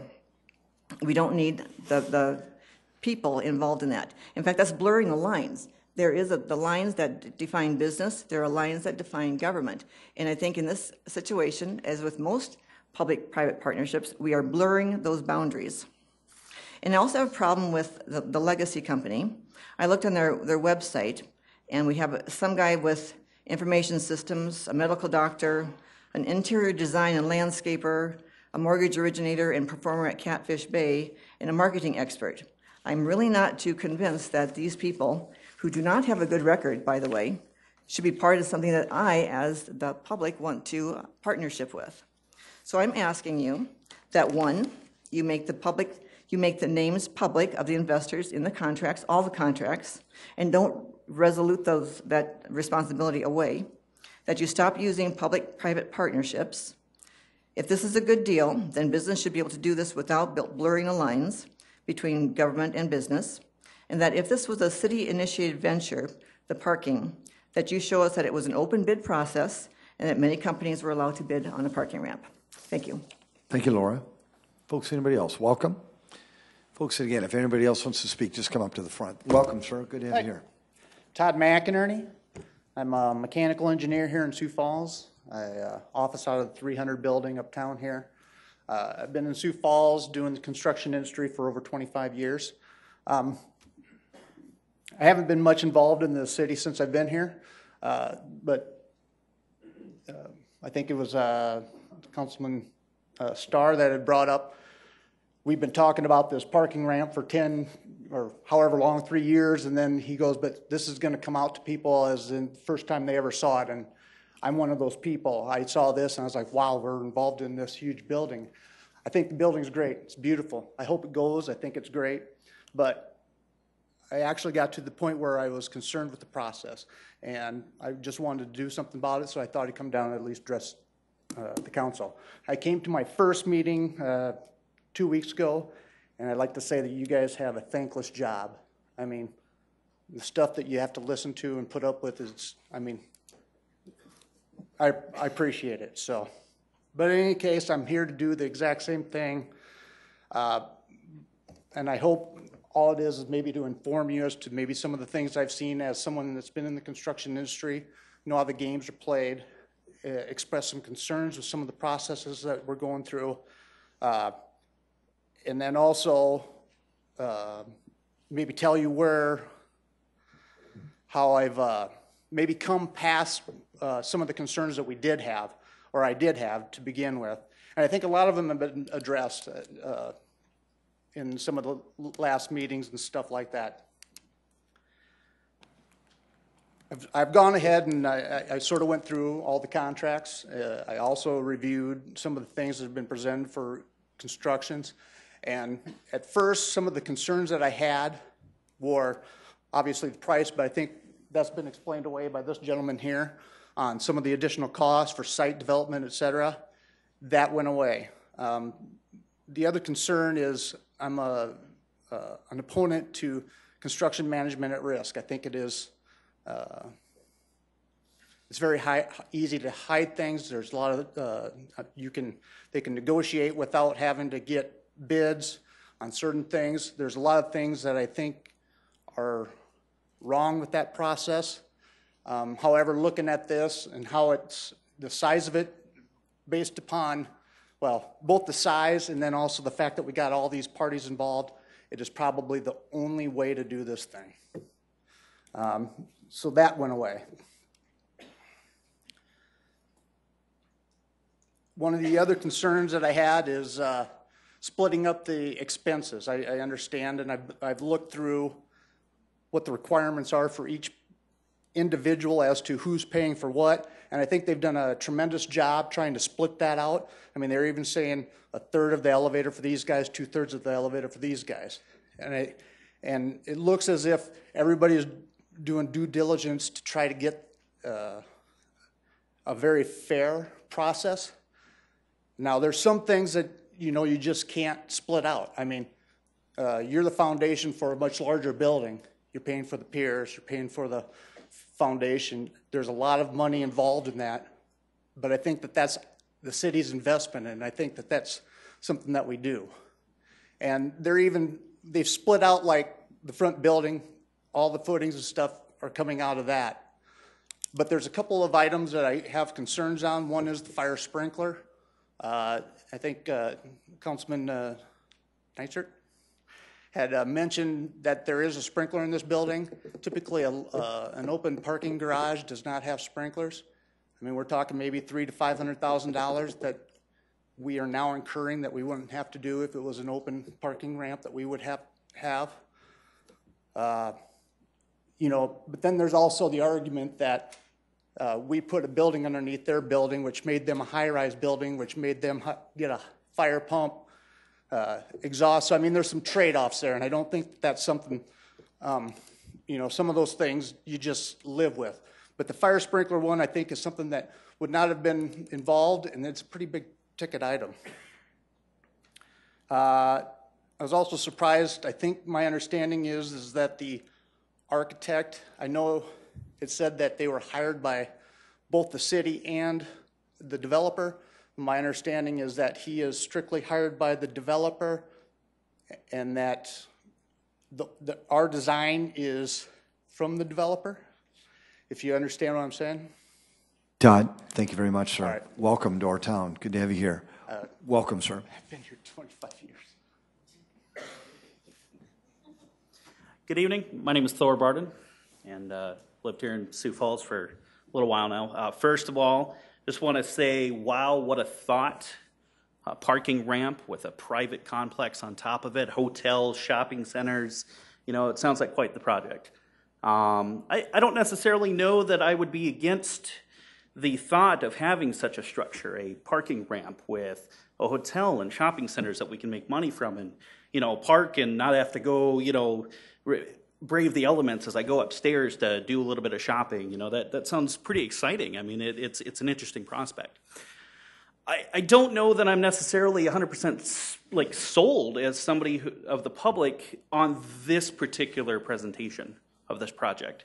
I think it's an interesting idea, but it comes with a few concerns, at least for me. You know, one of those is that this private institution has already you know, stated that they're going to limit the specific type of businesses that go in there. You know, one of those comes to mind is a tattoo shop. Well, we actually have a very reputable tattoo shop, not even a block away from here, that has, you know, wonderful clientele, wonderful business. They're out there in the public. They're doing community things, and I can't think of a reason why we would want to exclude certain businesses that are honestly just wanting to make money, just like any other business.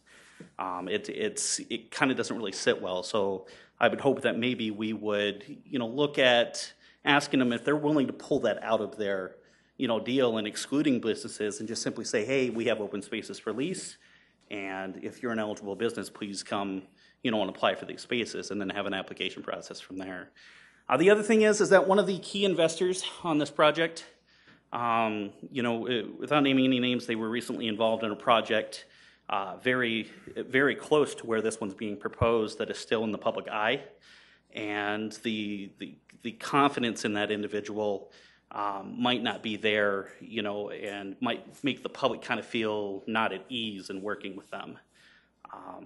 With that, I mean, I'm glad that I'm not sitting in your seats tonight, because this is a very difficult decision.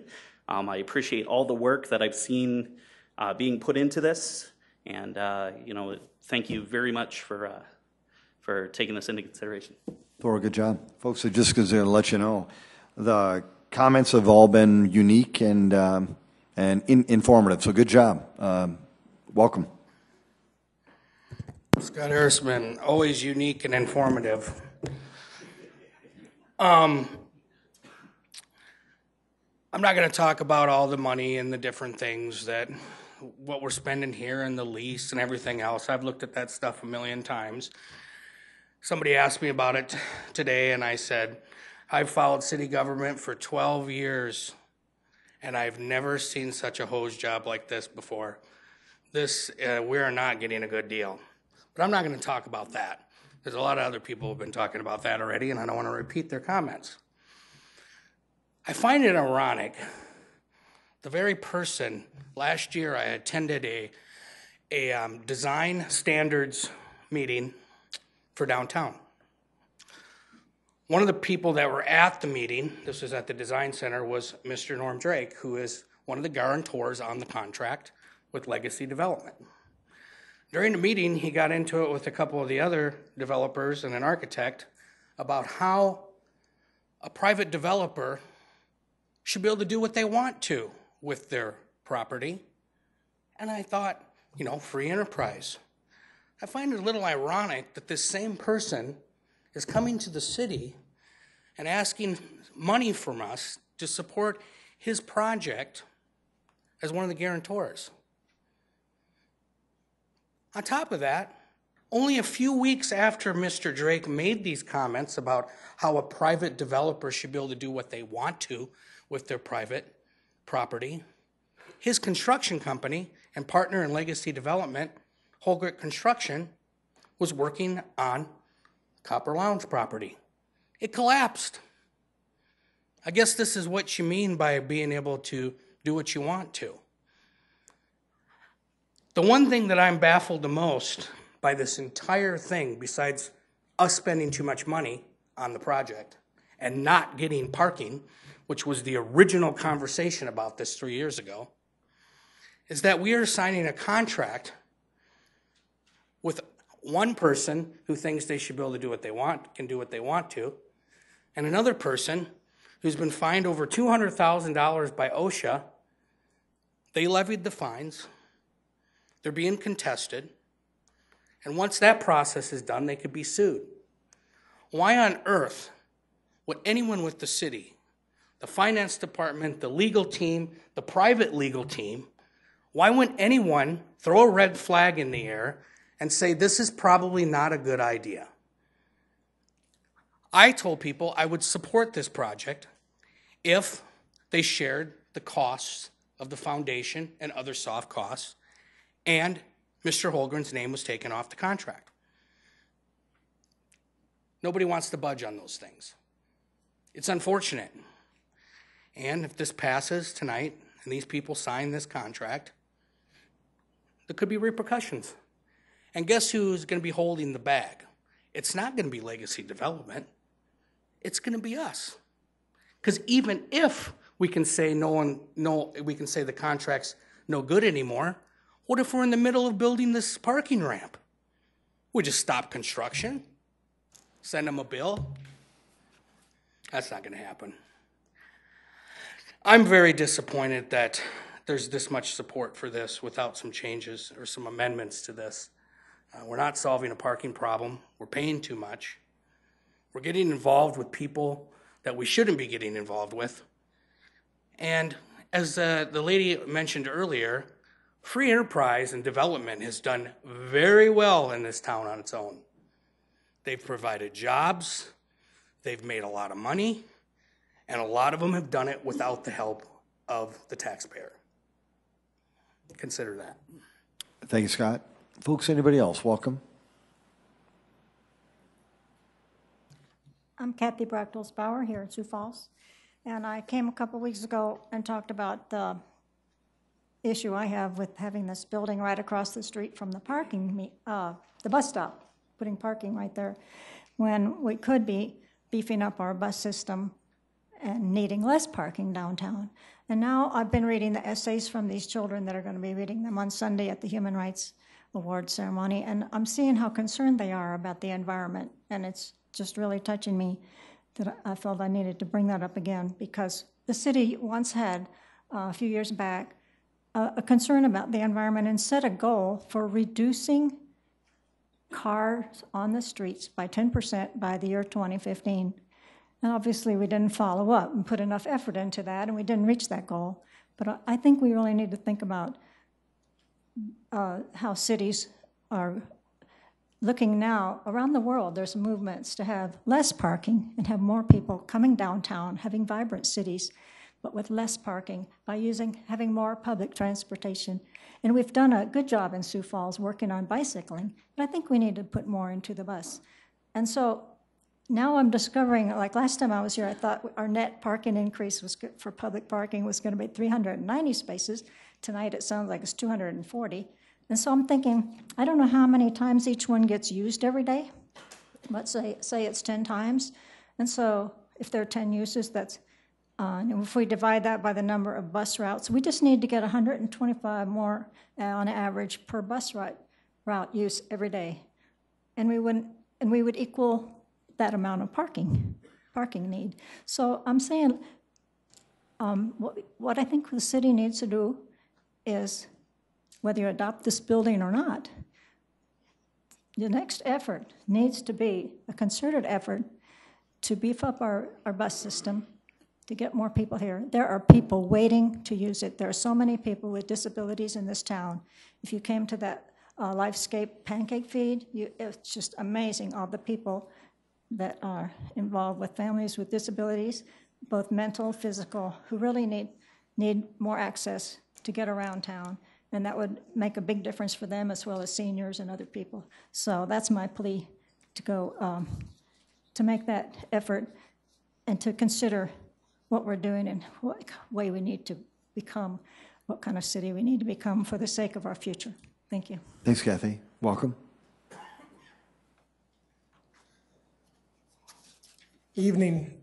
Tim Cant, longtime resident of Sioux Falls. Had 15 years worth of businesses downtown.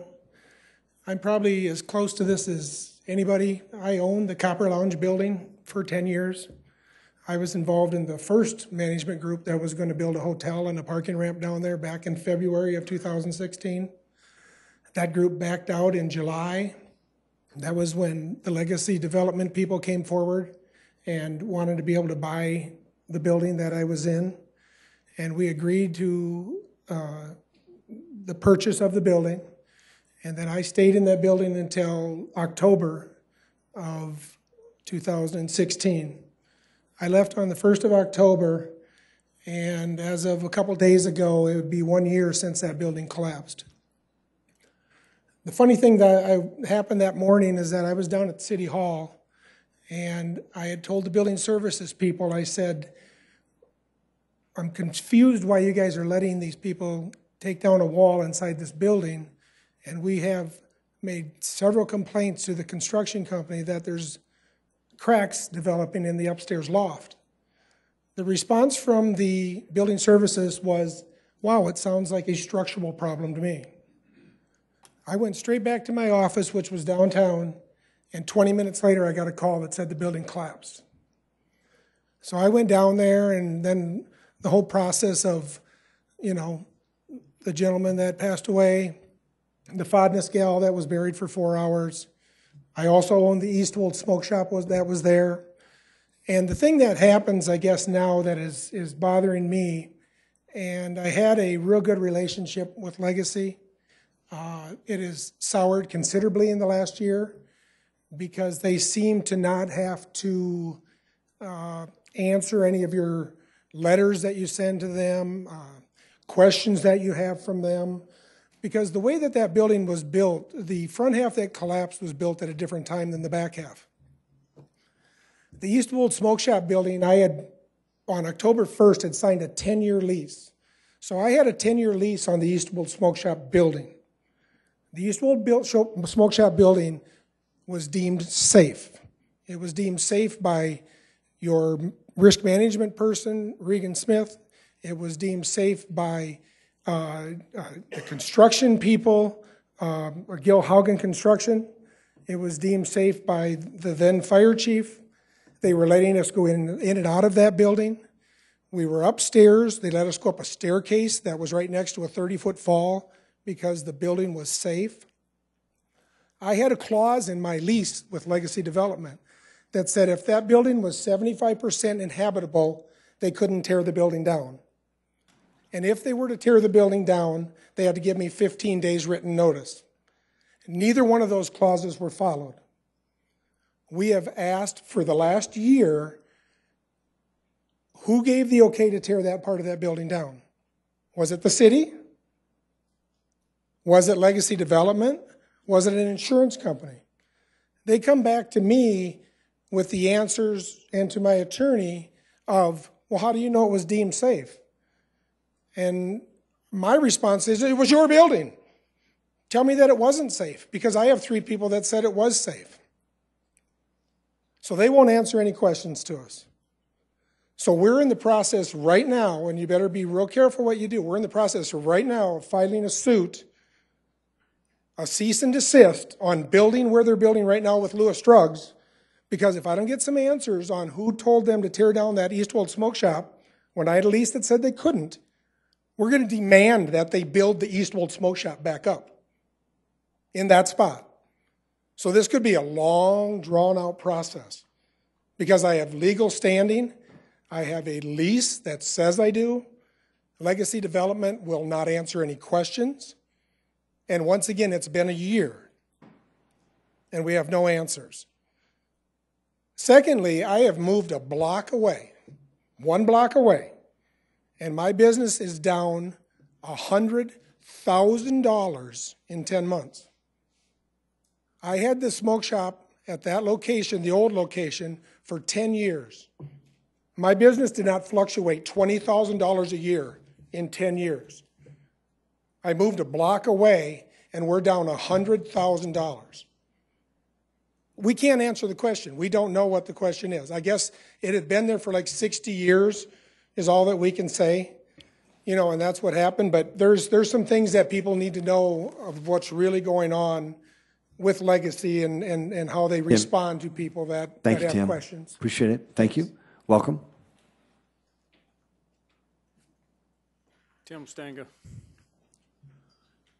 I guess the main question is can we have something signed that says that the citizens of Sioux Falls is not going to get stuck with paying any money on this facility? You ask people around town and you sit down with people and they ask, why is it that we spend all the money downtown? We invest so much money downtown. And, well, it's nice that we're making people money that have shops downtown. It's great that I have to invest my money, my tax-paying dollars and everything to make people money. But I guess the main question is people ask, what is the city going to do for my neighborhood? Well, we get our potholes taken care of. We had the city come by, and I always explain it to them. We get the potholes taken care of. We had the city come by and make sure your sidewalk, you don't trip and fall. And then they come by the next year and they tell you, well, you got to make sure you got your trees trimmed. And then they come by in the summer and they make sure you got your yard mowed. I said, isn't that enough? You know, if we invested $1 million at each neighborhood, the older neighborhoods, just think of what these neighborhoods would really look like. But the problem is, downtown, we've invested hundreds and hundreds of millions of dollars. And really and truthfully, who have we made the money for? We've heard them already. All these people that have shops and all that stuff, they're making all kinds of money. But the citizens are sort of sitting there like this, wait a minute, we're sort of sitting on the wrong side of the fence. We asked for the city to trim trees. Oh, gosh, that's terrible. We can't do that because it costs us money. What is this costing us? River Greenway, what does that cost us? But yet we can't spend one dime on trimming trees, but yet people are trimming their trees and they fall out of the tree and they're out of work for how long.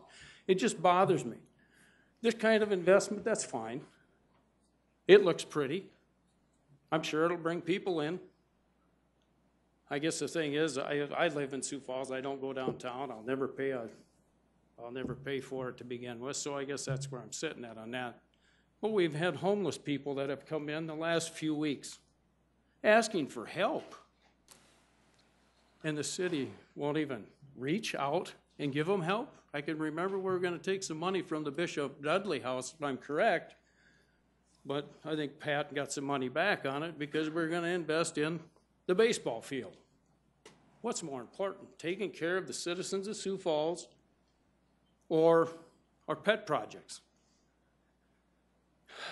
I always tell people that, you know, until the government comes up with some kind of funding for homeless people, you guys will still be homeless because the city of Sioux Falls will not do nothing for you. And all this talking out here and everybody showing up today, sad part about it is we could have voted on this 3 weeks ago and it wouldn't change anybody's mind at all because it's already voted on. You can give some people a blank piece of paper, and they'd vote yes, just because it's a blank piece of paper. Tim, thank you very much. Folks, we've been talking about this for about an hour now. I'm just going to go through the topics that have been covered. Again, I think they've been good, different, unique, interesting, informative. I'll just kind of go through them here a little bit. First of all, those that are against this particular ordinance, skeptical of government. If you expand we could expand the existing lots that we have. Some of the new spaces are already leased. The cost per space is too high. There's still lingering questions. It seems too secret. What do we do after all this, after the 80 years of its use, then who's going to be held accountable or responsible? In Sioux Falls, development happens naturally. We don't need to help private business. Free enterprise works well in Sioux Falls on its own. The amount of city funding is too high. The location is a premium, so the private developer seems to be getting too good a deal. We're trying to solve a problem that just doesn't exist. People don't like the firm legacy. They don't like their business practices. Some folks don't like the construction manager at risk concept. It seems like it's just not open enough to the public. There are some concerns with certain investors that are in the project. Fire sprinkler concerns. Some businesses will be limited from being part of this development once it's ultimately built. Some potential conflict of interests. Public-private partnerships are not a good thing. We're not getting a good deal. There's some that feel that there's too many copper lounge connections and the issues that happened with that. Public transportation, if it was improved, would lessen the need for parking. We need a guarantee that citizens won't be held liable for potential issues that may happen in the future. Too much investment in our downtown already. We should be putting money in other neighborhoods. Why don't we use dollars instead of on a mixed-use parking ramp? Why don't we use them for citizen services instead, whether it be mowing trees, shoveling sidewalks, whatever it would be. Not mowing trees, trimming trees, mowing lawns, shoveling sidewalks. Some of the items, some of the information for this particular ordinance. This is just another example in pride in our downtown revitalization. We need downtown parking now. It will bring people, jobs, revenue, growth. This is really visionary. It's a long-term visionary thing, and it's definitely a missing component to downtown Sioux Falls. The reward to risk ratio is great. The speaker felt that there was limited risk here. We want to do what we can to keep businesses downtown, and our adequate parking is critical. We'll add revenues across a variety of different revenue streams. There's going to be at least 120 hotel rooms, estimated over 52,000 guests, and estimated around $47 per visit. You do the math. Public-private partnerships have been dramatic over the last 10 years and have shown all kinds of wins. And one person felt that there were a variety of issues that they had in the beginning. However, now that there's been debate and due diligence and discussion, the issues have been addressed. Again, folks, this is really good stuff. This is an item that's been discussed at least 3 years. The council is, I know, ready to at least discuss this item. Mr. Danielson, you will be the last speaker. Mr. Danielson, go. Well, I guess I got some things that I want to add to this that are, by the way, I'm Bruce Danielson. First off, I want to ask, we have something about guarantors. We have no idea at this moment what guarantors are. What are they actually guaranteeing? The building gets built or the building gets paid for? We don't know. It doesn't really spell it out very well in anything. Another question I had was, what's the job of government? Capitalism or socialism? This is about as socialistic of process as there probably is in this town and in this state. South Dakota is a capitalist state, and you guys want to run it right up there with socialism.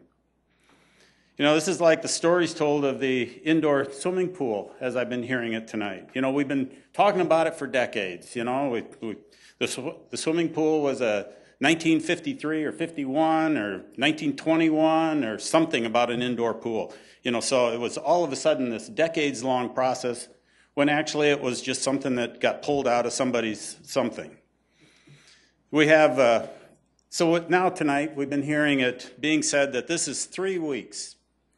We've been looking at this for 3 weeks.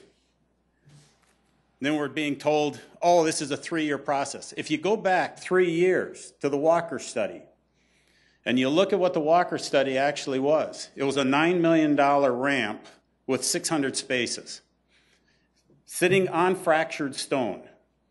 There's nothing different in the foundation that we're talking about.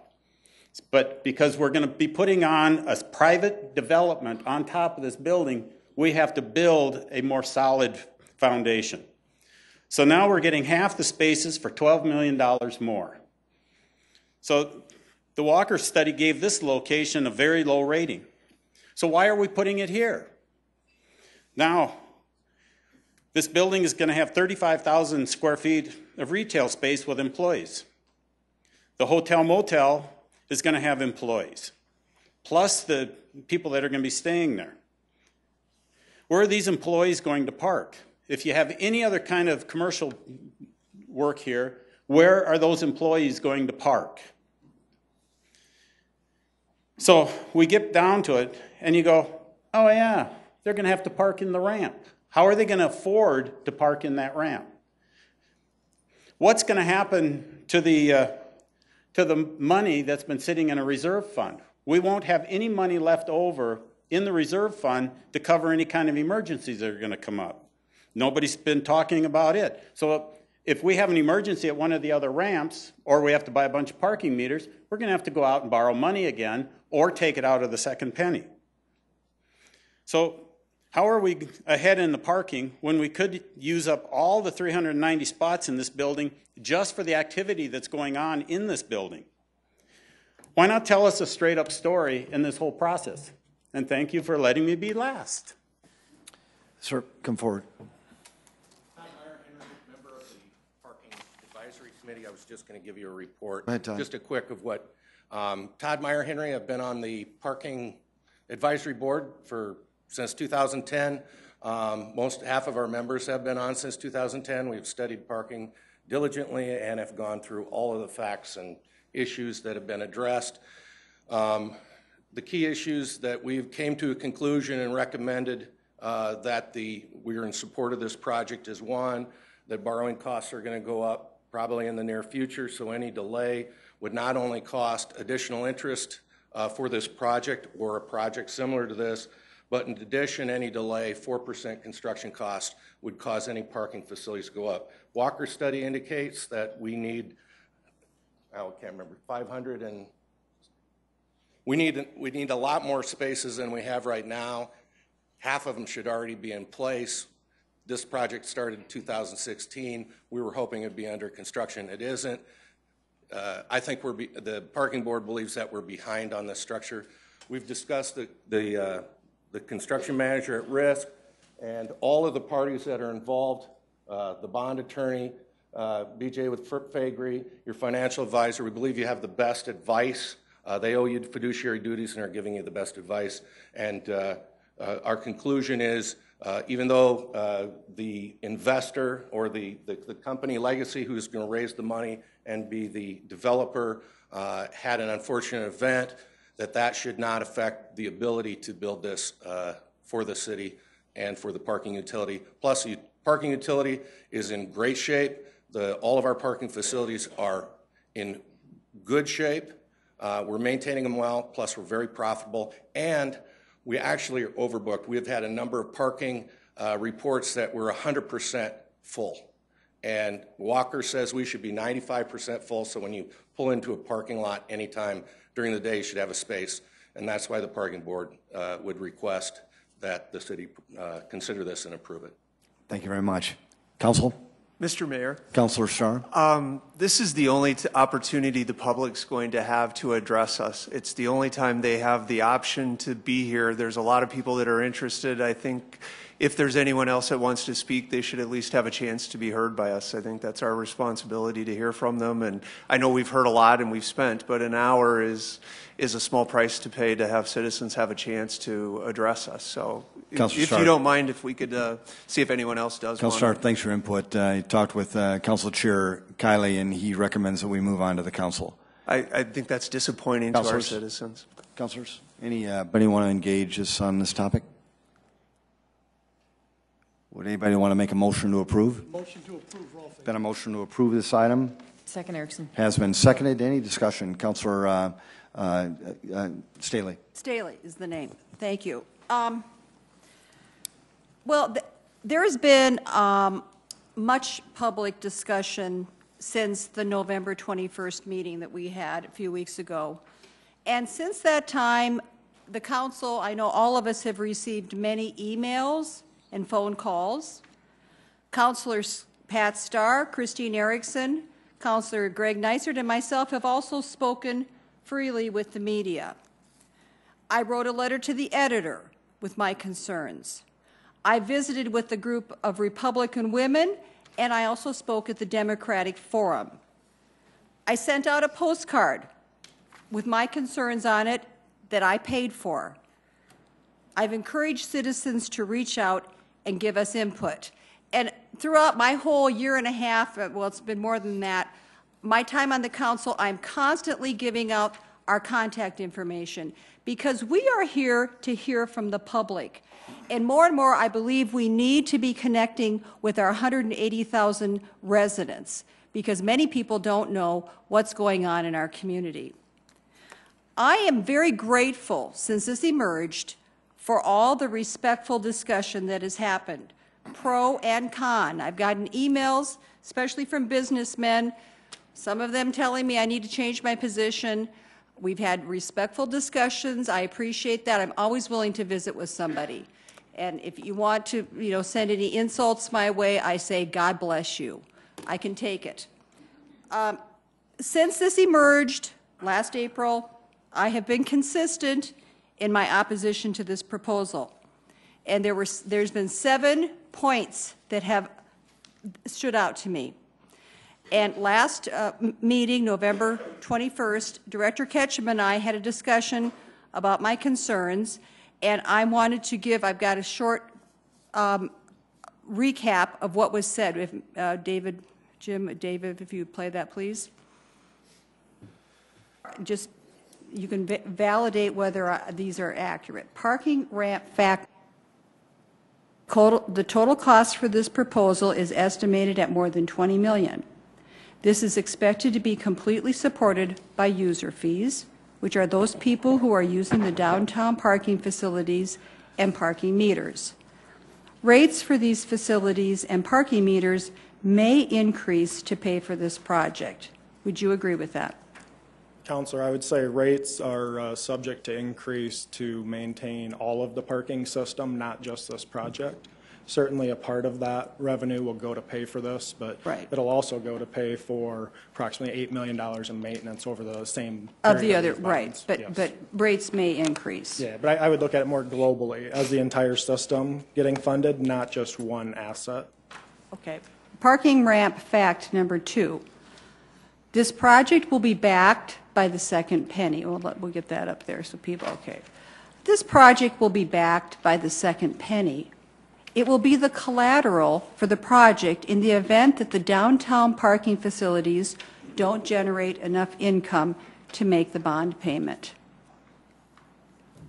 I would probably say secured instead of collateral. There's probably some technical meaning that Tracy could better explain, but yes, ultimately the second penny is going to be used to secure this debt, but the enterprise fund would be used to repay the debt. But is it like a second signer?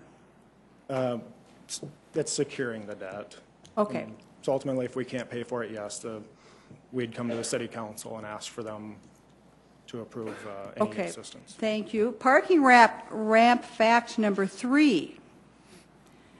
The estimated cost is $20 million, and you said tonight $20.6 million. 525 proposed parking spaces, and would we say that that's nailed down?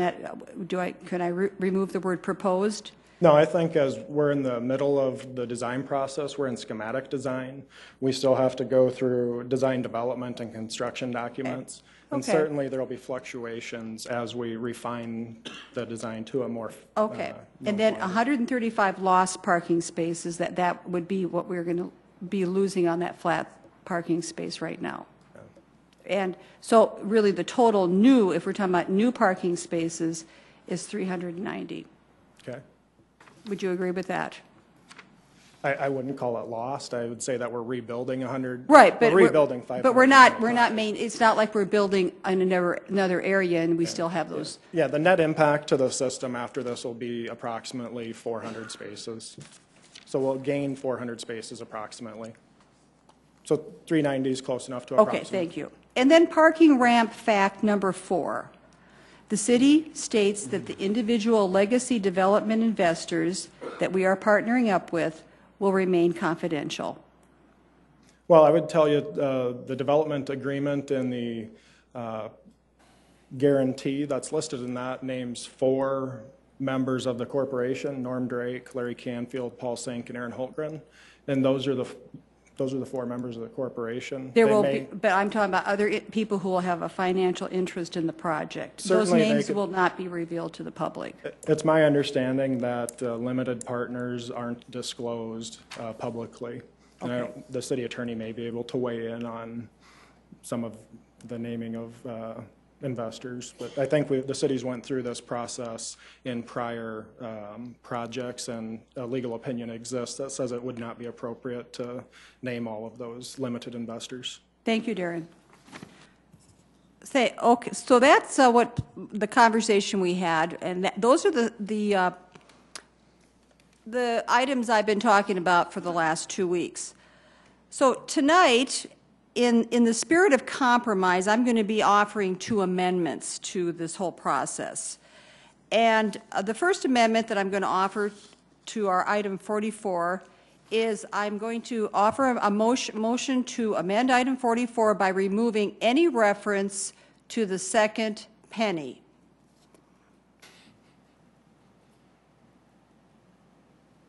The motion is denied for lack of a second. I'll get the second in for discussion. Thank you, Councilor Starr.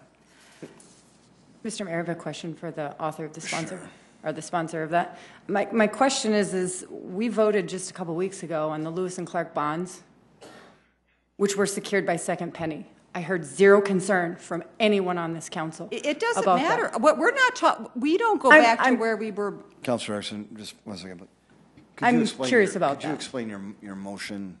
I'd like Matt Nelson to come up, please. I've heard Mr. Meyer-Henry just stated from the parking department that our facilities, the parking facilities, are very strong. They have a strong financial backing. Today, I got an email from a constituent who had gotten an email back from Matt.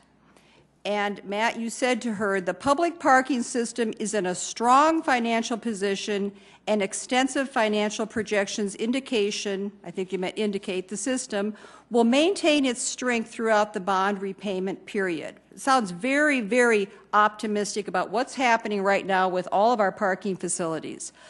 Then you said the use of sales tax bonds will benefit the public because sales tax bonds will have a much lower interest rate than parking revenue bonds alone.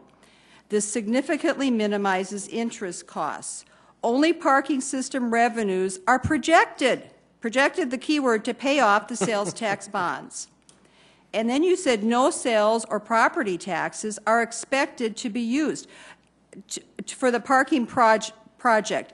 Expected, I didn't know sales tax was even, or property tax was even on the table, that you're expected that would be. Do you have a question for Matt? So the question, well, what I wanted to say is that I had talked with Matt months ago about using the existing parking facilities as their own collateral.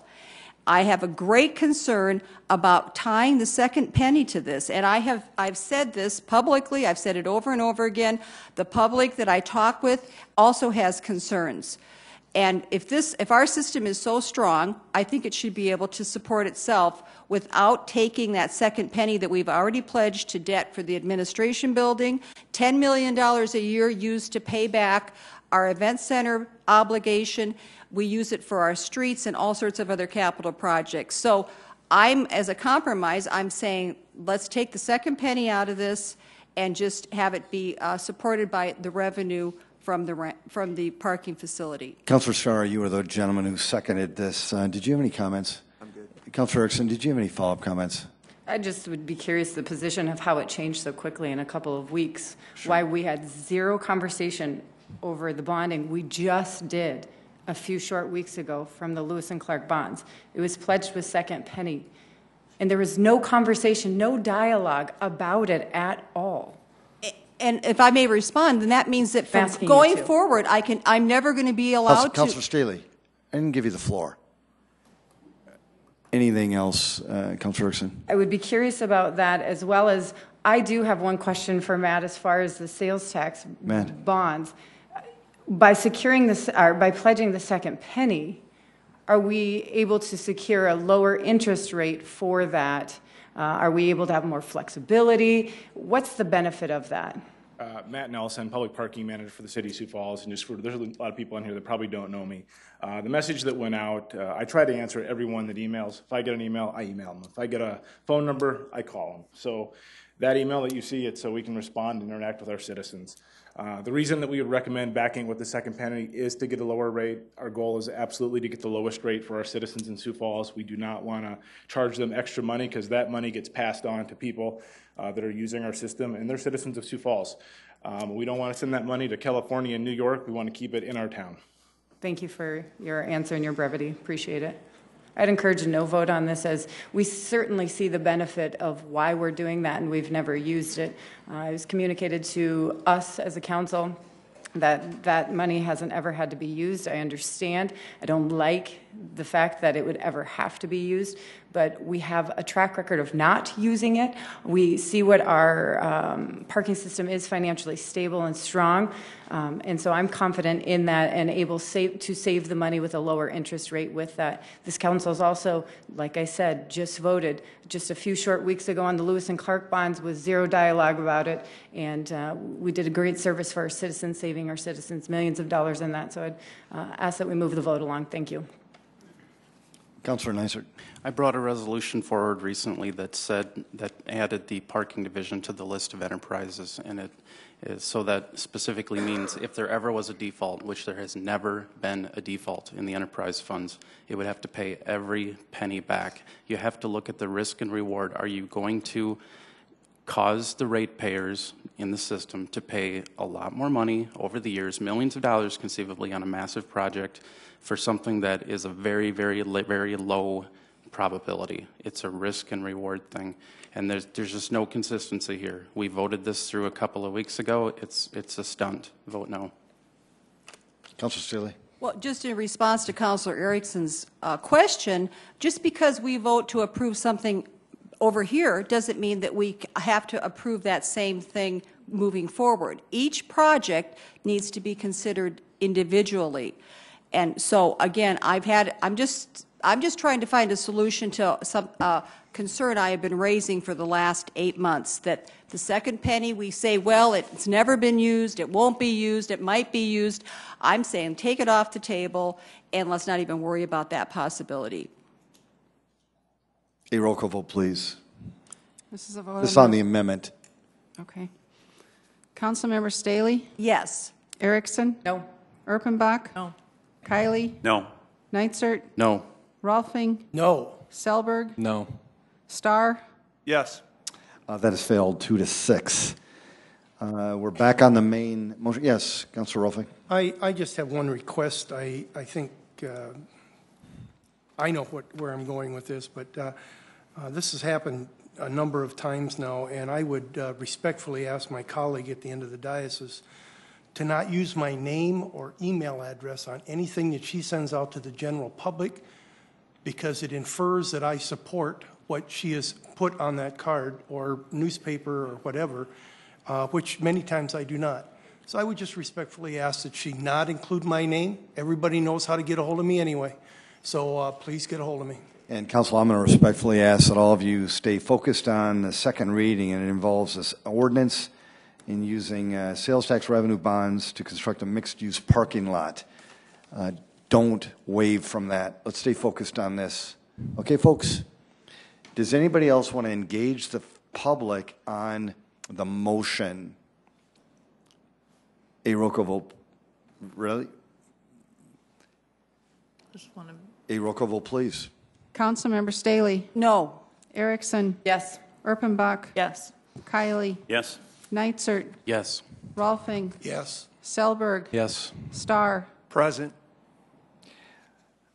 That is passed 6-1 and 1 abstain.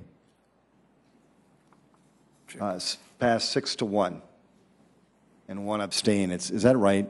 That's correct. Okay. Thank you. In my years, I've never had that happen before, but welcome. Item 45. Item 45. Point of order, Mr. Mayor? Yes. I I don't even know if you can do we that. don't have the option for abstention. Hang on, let me just. I would just ask for clarification. Again, my memory's not awesome. Councilor Starr, I think that if you do that, I think it's a no. That's my gut. But let's hang on, Karen.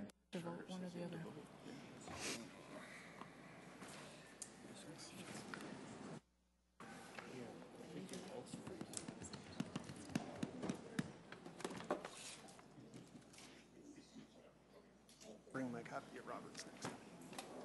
This one? No, different one.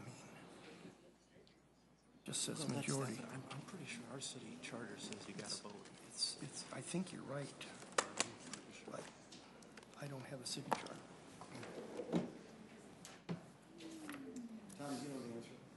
According, excuse me. Karen, Karen, would you mind? Karen, if you're going to discuss 30.017.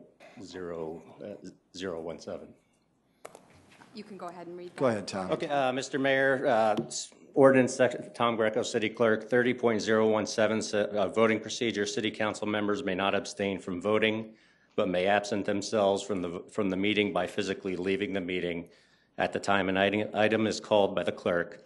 Members with a financial interest in a matter shall disclose the interest and shall absent themselves from the meeting by physically leaving the meeting while the matter is considered. And that's consistent with Robert's rules, Mr. Mayor. To abstain means to refrain from voting, and as a consequence, there can be no such thing as an abstention vote. Very good. So, Councilor, I would recommend that as a... It's too late. He's got to vote. Councilor Starr. Yes, it's improper procedure. It's improper. What...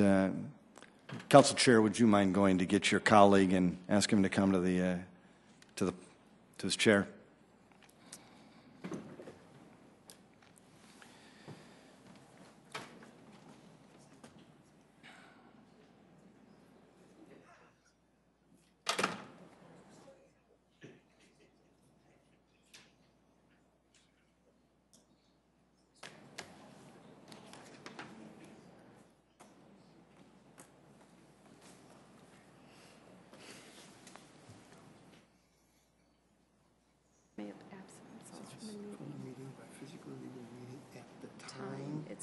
Called by the clerk. At the time the item is called by the clerk.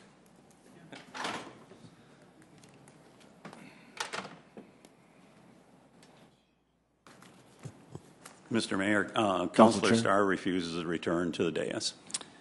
For the rest of the meeting. For the rest of the meeting? He stated, I asked that question, and he stayed until the end of the item. Very good. City of Sioux Falls, we've got an elected official who has not been willing to actually perform his role.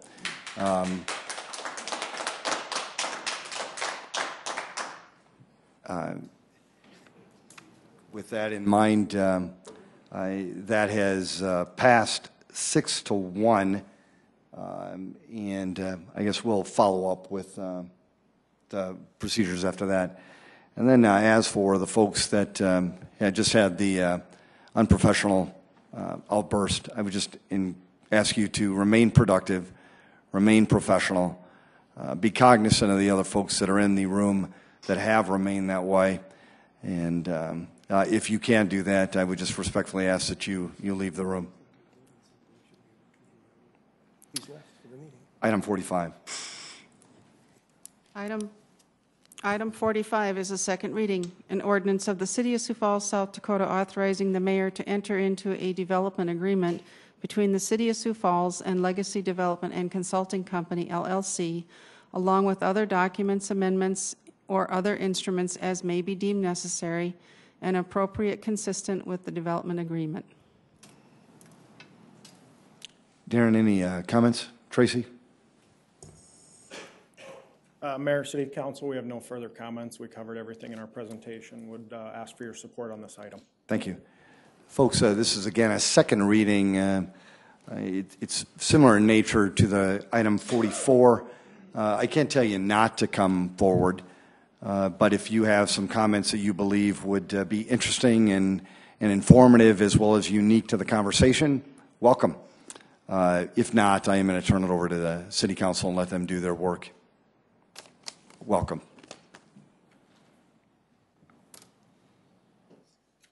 Excuse me, Leona Wieland, Welcome. Sioux Falls. I wasn't expecting to do this, but I haven't been here for quite a few years. So my question just is to you, are you not going to consider what that gentleman said about legacy? It seems to me the new points that were expressed this evening regarding South Dakota law and his experience with legacy, I sure wouldn't go with them. Thank you. You're welcome. Thank you. Anybody else, folks? Welcome. Dan Fritz. I feel obligated to stand up and speak on behalf of, I'm a lawyer here in town, my client, the Fodness family. I believe in private-public partnerships. I think what you're doing here is a good thing. I think you have to be careful about who you're partnering with. You'll have to forgive my client for not having the same trust that you have in your development partner. You want to make sure, if you're going to do this, that corners aren't cut, that rules aren't bent, that things aren't overlooked in the construction of this project. I am happy to see that Journey Group is, we've selected a slightly, and I say that facetiously, a slightly better contractor this time. I have the utmost respect for Journey Group, and it's quite an improvement over the last contractor that was selected, to my knowledge, by this development group. If corners are cut, if rules are bent, we were all warned. Thank you. Thank you, Ms. Fritz. Folks, anybody else? Council, item 45. Councilor Erpenbach. Just kind of a question about the order of the agenda, Sure. because, and again, I think this is probably just my naivete about the process, but to have an agreement with the developer approved before we do the agreement with the CMAR is a question for me, and I just wonder if we aren't putting the cart before the horse. And if I might somehow change that. Can I move item 46 before item 45, Madam Attorney? I think that has to be done Before the meeting. when the agenda is set and approved. Is there any risk in terms of doing item 45 before 46 in your mind? I don't see a risk. Okay. Councilor Buck? I'll go with the attorneys. Thank you, Councilor Buck. Thank Appreciate you. it. Folks, would anybody want to make a motion to approve item 45? So moved. Second? Seconded as well. Councilor Staley? So what, are we on 45? Yes, we are. Okay. Well, let me also say, one of the concerns I have had excuse me, I've been talking about it. The Argus Leader also supported me in the Sunday paper, if you happen to read it, talking about transparency, and I'm talking about who we're doing business with. I've been asking to see the list of all the investors moving forward. They gave us the guarantors, the front men of the money, but I want to know everybody who's going to be involved with this moving forward. Why would you be embarrassed to tell us who you are? And I was on the radio, and I'm going to say, I was on the radio on Greg Belfridge's show saying, is it Christine Erickson's brother? Is it my sister? Is it Mayor Huther's mother-in-law? Those things matter to our community because we're partnering with these people. We have a right to know. This is different than any other policy or proposal we've done in the past. My colleague Greg Neitzer has said to me, well, Teresa, we have a building hotels on city land. This is different. We didn't build a parking ramp in conjunction with these people. This is unique. My personal belief is that we need to know. I think the citizens of our community, for the most part, want to know. Have I heard from some businessmen who said we don't need to know? Of course I have. And I want to say to them, are you going to be investing in this project? Tell us who you are. Now more than ever in our growing community, we need to have openness and transparency. And we can't be defensive about it. The people can handle the truth. So I have an amendment to this, just to say compromise, and my amendment to the contract. And by the way, we're always giving these contracts, and we're asked to sign off on them, and we don't get to have any input into them. Councilor Staley, would you please read your amendment? I will. Motion to amend the agreement by inserting a new sentence J under Article 16. Sentence J shall read, quote, developer shall identify any investor in this project and make this available to public inspection. The developer shall comply with this provision for the duration of the agreement. There's been a motion to amend this item. It has failed for lack of a second. Back to item 45. Yes, Councilor Erickson. Mr. Mayor, in the name of transparency, I just want to make it very clear that my brother is not an investor. I am not an investor. My husband's not an investor. We have no cousins, siblings, in-laws, aunts, uncles, at all investing. So since the accusation was made, I just want to make it very clear today that I am in no way, shape, or form involved in this project at all. Thank you. Councilor Muck. I just wanted to ask one simple question about construction on this project. Since we're talking about development, I wanted to ask specifically, Mr. Ketchum, if you would talk to me again about the reasons why we're already saying we're going to build with a particular kind of concrete when precast concrete, it seems like it's not even on the table. I mean, we spent a lot of time, you spent a lot of time in your last presentation kind of really deriding the quality of precast concrete, and we're using it in a lot of city projects, including the administration building that we're talking about earlier today. I just wonder if you could talk to me about that a little bit, and whether that's something that might still be on the table, given the additional costs and those kinds of things. If there's a reason that we're talking about absolutely not, no way in the world are we going to use precast concrete. Can you talk about that a little bit? Yes, Councilor. One of the things that we look at, in this design process, it's not as simple as an interchangeable piece. We have to provide some direction to our architect as they do this. They would design a precast structure a little differently than they would a post-tension structure. And so we did that evaluation, and with the advice and recommendation of our paid consultants on this project, we determined that this project, that the right fit was the post-tension.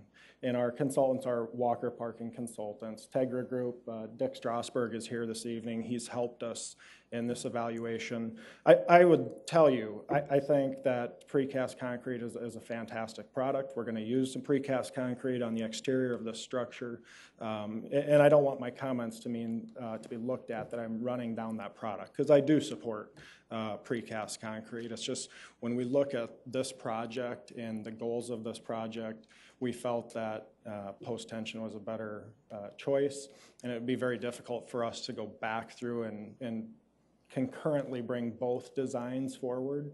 I guess that's maybe a little more drawn out than you were looking for, but. No, I mean, it was one of those things that really crossed my mind as we were talking about it the 21st of November. And then, of course, as you know, it's been in the paper and we've all, I'm sure, received calls about it. You know, one of the largest producers of precast concrete in the country is located here in Sioux Falls. And so that was why I wanted to bring it up, in that, number one, we're not saying that it's not a good product. We use it in a lot of buildings. And we will have it on this project. Right, and it will be on this project. Okay, that's good. Thank you very much. And then I would also like to say that I also am not investing in this project, nor is anyone that I know. And so thanks for bringing it up. Appreciate the slam on our credibility up here. That's always helpful. And councilors, just ask, I think we've made it very clear, Darren's made it on at least probably 10, 20 times that that's actually not even allowed. So we don't have to do a complete roll call of all of us and our family members not being. So I would just respectfully ask them to just end it. Good job. Mr. Mayor? Yes, Councilor. Would it be helpful to this group to ask Danny Brown to come forward and tell us about the state laws that talk about the conflict of interest and specifically the safe harbor rules, so that this can be cleared up once and for all, that state law prohibits the use of, or the names being disclosed? Councilor Rolfing, I would just, we must have covered that thing probably 20 times, but yet, some people don't. Okay. Yeah, I don't think it's necessary, but I mean, you could certainly, Councilor Staley, do you have something new to add? Yes, I do, because at our last meeting that was brought up, Councilor Rolfing wasn't here, and Danny Brown said it was a gray area. And my understanding is that a developer could release the names if they wanted to. It's up to, they're not mandated to do it, but if they wanted to, they could. Thank you, Councilor Staley. A roll call vote, please. We're on item 45, by the way. Councilmember Staley? No. Erickson? Yes. Erpenbach? Yes. Kiley? Yes. Neitzer? Yes. Rolfing? Yes. Selberg? Yes. Starr? That is passed 6-1. Item 46. Item 46 is a resolution authorizing the mayor to enter into a construction manager at risk agreement between the City of Sioux Falls and Journey Group Company for construction manager at risk services for the parking ramp at the corner of 10th Street and Mall Avenue, along with other documents, amendments, change orders, or other instruments as may be deemed necessary and appropriate, consistent with the terms of the agreement. Darren, any further comments? Tracy? No, this has been covered in the presentation. Thank you, Darren. I'd ask for your support. Folks, again, opportunity to engage the council on this particular topic. This involves the construction manager at risk. Welcome. Scott Harrisman, Sioux Falls, and it actually, what I'm going to address actually, it has to do with 46, 47, 48, and 49, so I'm just going to get it all done at once. But before I say that, not to belabor it, the thing about the investing with these projects, all it is we're taking your word. There's nothing in writing, so I just wanted to mention that. As for what I was going to say about this stuff, I don't even understand why these are on the agenda tonight. The ink hasn't even, well, you haven't even signed the contract yet for the new project. So, of course, the ink hasn't dried because you haven't even signed it yet. And you're already approving a construction company, capital program change, a vacation of a street, an easement, utility relocation. I thought this project wasn't going to break ground until spring. Why do we have to ramrod so fast? We say that we've been talking about this for 3 years, but we got to ramrod everything in this project through in 1 hour? That's ridiculous. Thank you, Scott. Thank you. Yeah. You're welcome. Council? Or Mr. Danielson, did you want to speak to this item? Well, I walked up here, so I think I do. So I'm Bruce Danielson. On each one of these projects, we've tried as a public to learn lessons about this construction manager at risk setup. I like Journey Group, just like I like Henry Carlson. There's a lot of good companies around. I don't throw anything at them, but we've already learned a lesson, or we should have learned a lesson, in a siding settlement. We had so many things that were wrong about the construction manager at risk. Government should not be doing construction manager at risk. Never. We need to know on a constant basis what's being spent, how it's being spent, and the parties that are involved in it. We have a lot of secret handshake deals that went on with the event center and the buildings that were built around town using the CMAR. We still don't know really what all has gone on with them. Like I said, I've always liked Henry Carlson. I've always liked Journey Group in their former name. There's a lot of good companies around, but I think the CMAR thing is absolutely wrong, and history's going to prove it right in this one, again, as the secrecy continues. Folks, anybody else? Councilor Neisert. Thank you. I don't want to let all of these agenda items pass without at least just giving just my overarching viewpoint of why I'm supporting this. I'm not going to go into all the details. I've done the press release and everything. Whenever I look at these things, I try to come into them with an open mind. I told the administration, show me there's a need, show me we can afford it, show me it's the right location, and show me the costs are properly allocated. I've had countless meetings, calls, emails, studied this for hours. They've answered every one of the questions that I've asked, and I've asked a lot of questions. So I've looked at this from a lot of angles. I looked at both sides, and they were able to answer all of the questions I had right up until the end here. One thing I think that's being lost is that we're going to have full use of this parcel. Whether this development went here or not, this is as big of a ramp as we would build. We're not losing use of the parcel. We're not being injured. We're not getting only part of it. We're not leasing it and losing the entire use of it for the next 80 years. We're doing the ramp as we were going to do anyway. We're getting the spots that we were looking for. But in addition, we're going to have all of the extra property and sales tax. And when you read the 100-page agreement, you do see that there's a lot of things that are factored in there, and they try to factor in a lot of the worst-case scenarios. That's what you do in deals like this. You got to try to contemplate those and deal with that. One other thing that I do want to cover is there's been a lot of talk about this isn't going to solve the problem because it's only going to have 390 spaces and all these other things. We're getting 525 spaces approximately. We will net out of it 390 approximately.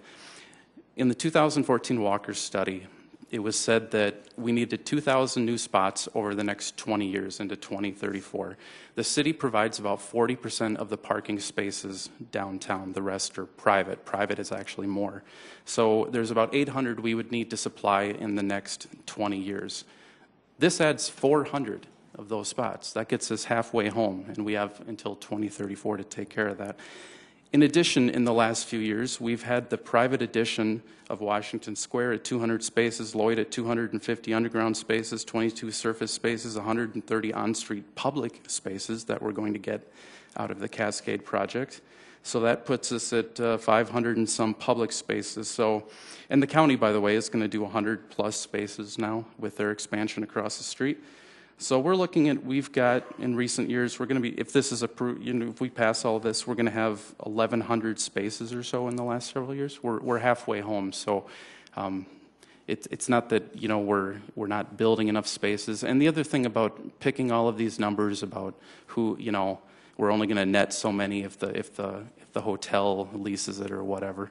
I continue to state, if I'm renting a space out, I don't care whether the person renting it is on top of it, across the street from it, or across town. It's the same revenue. It is public spaces.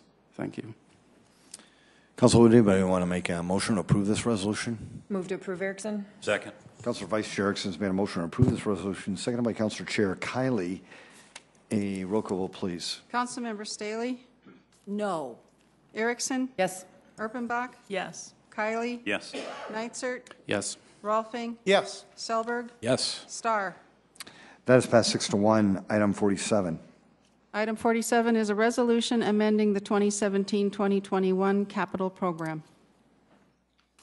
Councilors, this is the resolution amending the plan that I referred to in the presentation. I've got nothing additional to offer on that.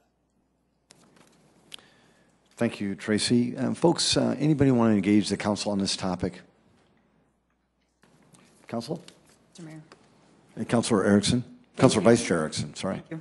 I just want to make a brief statement about this particular resolution, that the reason why this one is being added in is we as a council decided a budget and a half ago, the year before, we decided that this item, we really wanted to have it vetted. We as a council took a stand, drew a line in the sand, and said, prove to us you need this. And so we removed it from the capital program, allowed them to continue to study and make sure they had enough money in there to do just what they needed. And the rest we removed. And so with that, they've come back through and proven to us, we've made them jump through hoops, and we are putting this particular item back in because of that. And so I just want to make sure the public realizes it's a little bit uncommon how we've done it this way, but it is something that we decided as a council to do. And so I ask for your approval on this item, and I'll make a motion for approval. Second. There's been a motion to approve this item by Councilor Vice Chair Erickson, seconded by Councilor Erpenbach. If no discussion, a roll call vote, please. Councilmember Staley? No. Erickson? Yes. Erpenbach? Yes. Kiley? Yes. Nitzert? Yes. Rolfing? Yes. Selberg? Yes. Starr? That is passed 6-1. Item 48. Item 48 is a resolution authorizing the mayor to enter into a permanent access and parking easement between the City of Sioux Falls and Earth Bend Properties, LLC, and Riverview Holdings, LLC, along with other documents, amendments, or other instruments as may be deemed necessary and appropriate, consistent with the terms of the agreement. We have no new information on this, Mr. Mayor and Darren, thank you. Appreciate it. Folks, did anybody want to engage the council on this particular topic involving the easement? Very good. Move approval, Rolfing. Second, Erickson. Councilor Rolfing's made a motion to approve this resolution, second by Councilor Vice Chair Erickson. A roll call vote, please. Councilmember Staley? No. Erickson? Yes. Erpenbach? Yes. Kiley? Yes. Nitzert? Yes. Rolfing? Yes. Selberg? Yes. Starr? That is passed 6-1. Now we're going to go to those consent items that Councilor Chair Kiley wanted to talk about. One involved public parking facility utility relocate in the amount of $149,637. The other one involved public parking facility utility relocate in the amount of $97,772. Councilor Chair Kiley, your comments? I just request that Director Ketchum give us a little more details on each of these items, if he would, please. Yes. There is two electric facilities on here that are Xcel Energy that need to be removed so we can actually construct the building. So it'll move one of them to the west entrance of the parking ramp, and it'll move one more of them across the street to the south to the First Avenue parking ramp. Councilor Chair Kiley, did that answer your question? Yes, Mayor. Very good. I'm going to recuse myself for this item. Okay, very good. Move to approve, Erickson. Thank you, Council Vice Chair. Second, Erpenbach. Thank you, Councilor Mbach. A roll call vote, please. Councilmember Staley? No. Erickson? Yes. Erpenbach? Yes. Nitzert? Yes. Rolfing? Yes. Selberg? Yes. Starr? That is passed 5-1. Item 49. Item 49 is deferred from the City Council meeting of Tuesday, September 19th and Tuesday, November 7th, 2017. A resolution vacating a portion of the Mall Avenue right-of-way as shown on Exhibit A. Darren? Mayor Darren Ketchum, Community Development. Chad Heavey, the city engineer, is also here if you have questions about this item. This is that 838 square feet we referenced in the Mall Avenue right away. Thank you, Darren. Folks, did anybody want to engage the council on this particular topic involving a small piece of right-of-way? Very good. Council? Move to approve Erickson. Second, Selberg. Councilor Erickson's been a motion to approve this item, seconded by Councilor Selberg. Thank you. A roll call vote, please. Councilmember Staley. No. Erickson. Yes. Erpenbach. Yes. Kylie. Yes. Nitzert. Yes. Rolfing. Yes. Selberg. Yes. Starr. No. That's Mr. passed Mayor, 6 is to it 2. appropriate for Councilor Starr to be back? I had when he asked, is- councilors, I did ask Karen and Danny both whether they felt that that was appropriate, and they felt that it was. Enough, that's fine. Very good. Thank you. Item 50. Item 50 is a resolution including certain contiguous territory within the corporate limits of the City of Sioux Falls, South Dakota, Annexation 7107, 2017, Lou Bacher, 2nd edition, East 69th Street and South Bonson Avenue. Jason Bieber representing Planning and Building Services. This is a petitioned annexation by Doug Allen. It's located on 69th Street, just south of the new Harrisburg Horizon School. It's roughly 37.12 acres in size. The purpose of this is they're looking at constructing some office lots adjacent to 69th Street, and then some residential lots to the south of it. Folks, another resolution. Did anybody want to engage the council on this topic? Move to approve Erickson. Second. Been a motion to approve this item and has been seconded. A roll call vote, please. Councilmember Staley. Yes. Erickson. Yes. Erpenbach. Yes. Kylie. Yes. Nitzert. Yes. Rolfing. Yes. Selberg. Yes. Starr. Yes. That is passed 8-0. Item 51. Item 51 is a resolution amending the City of Sioux Falls engineering design standards.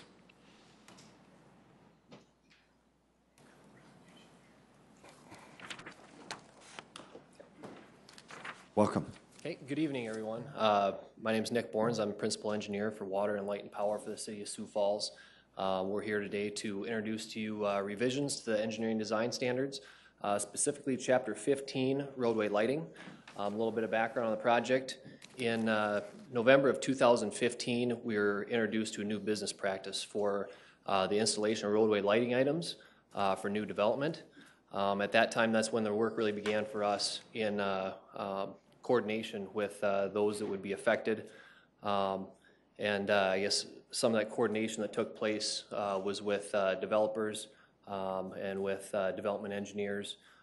We met with and presented to the IRAB board multiple times, met with and presented to the Sioux Falls Home Builders Association, and then we also coordinated with the Land Use Committee here recently. We had some really good discussion on it, on the topic. Basically, I guess I'll get into a little bit more detail or let our superintendent for light and power in just a second here get into a little more detail on some of that coordination that took place. But what we'll be asking for from you tonight is to approve the resolution for the revision to the engineering design standards.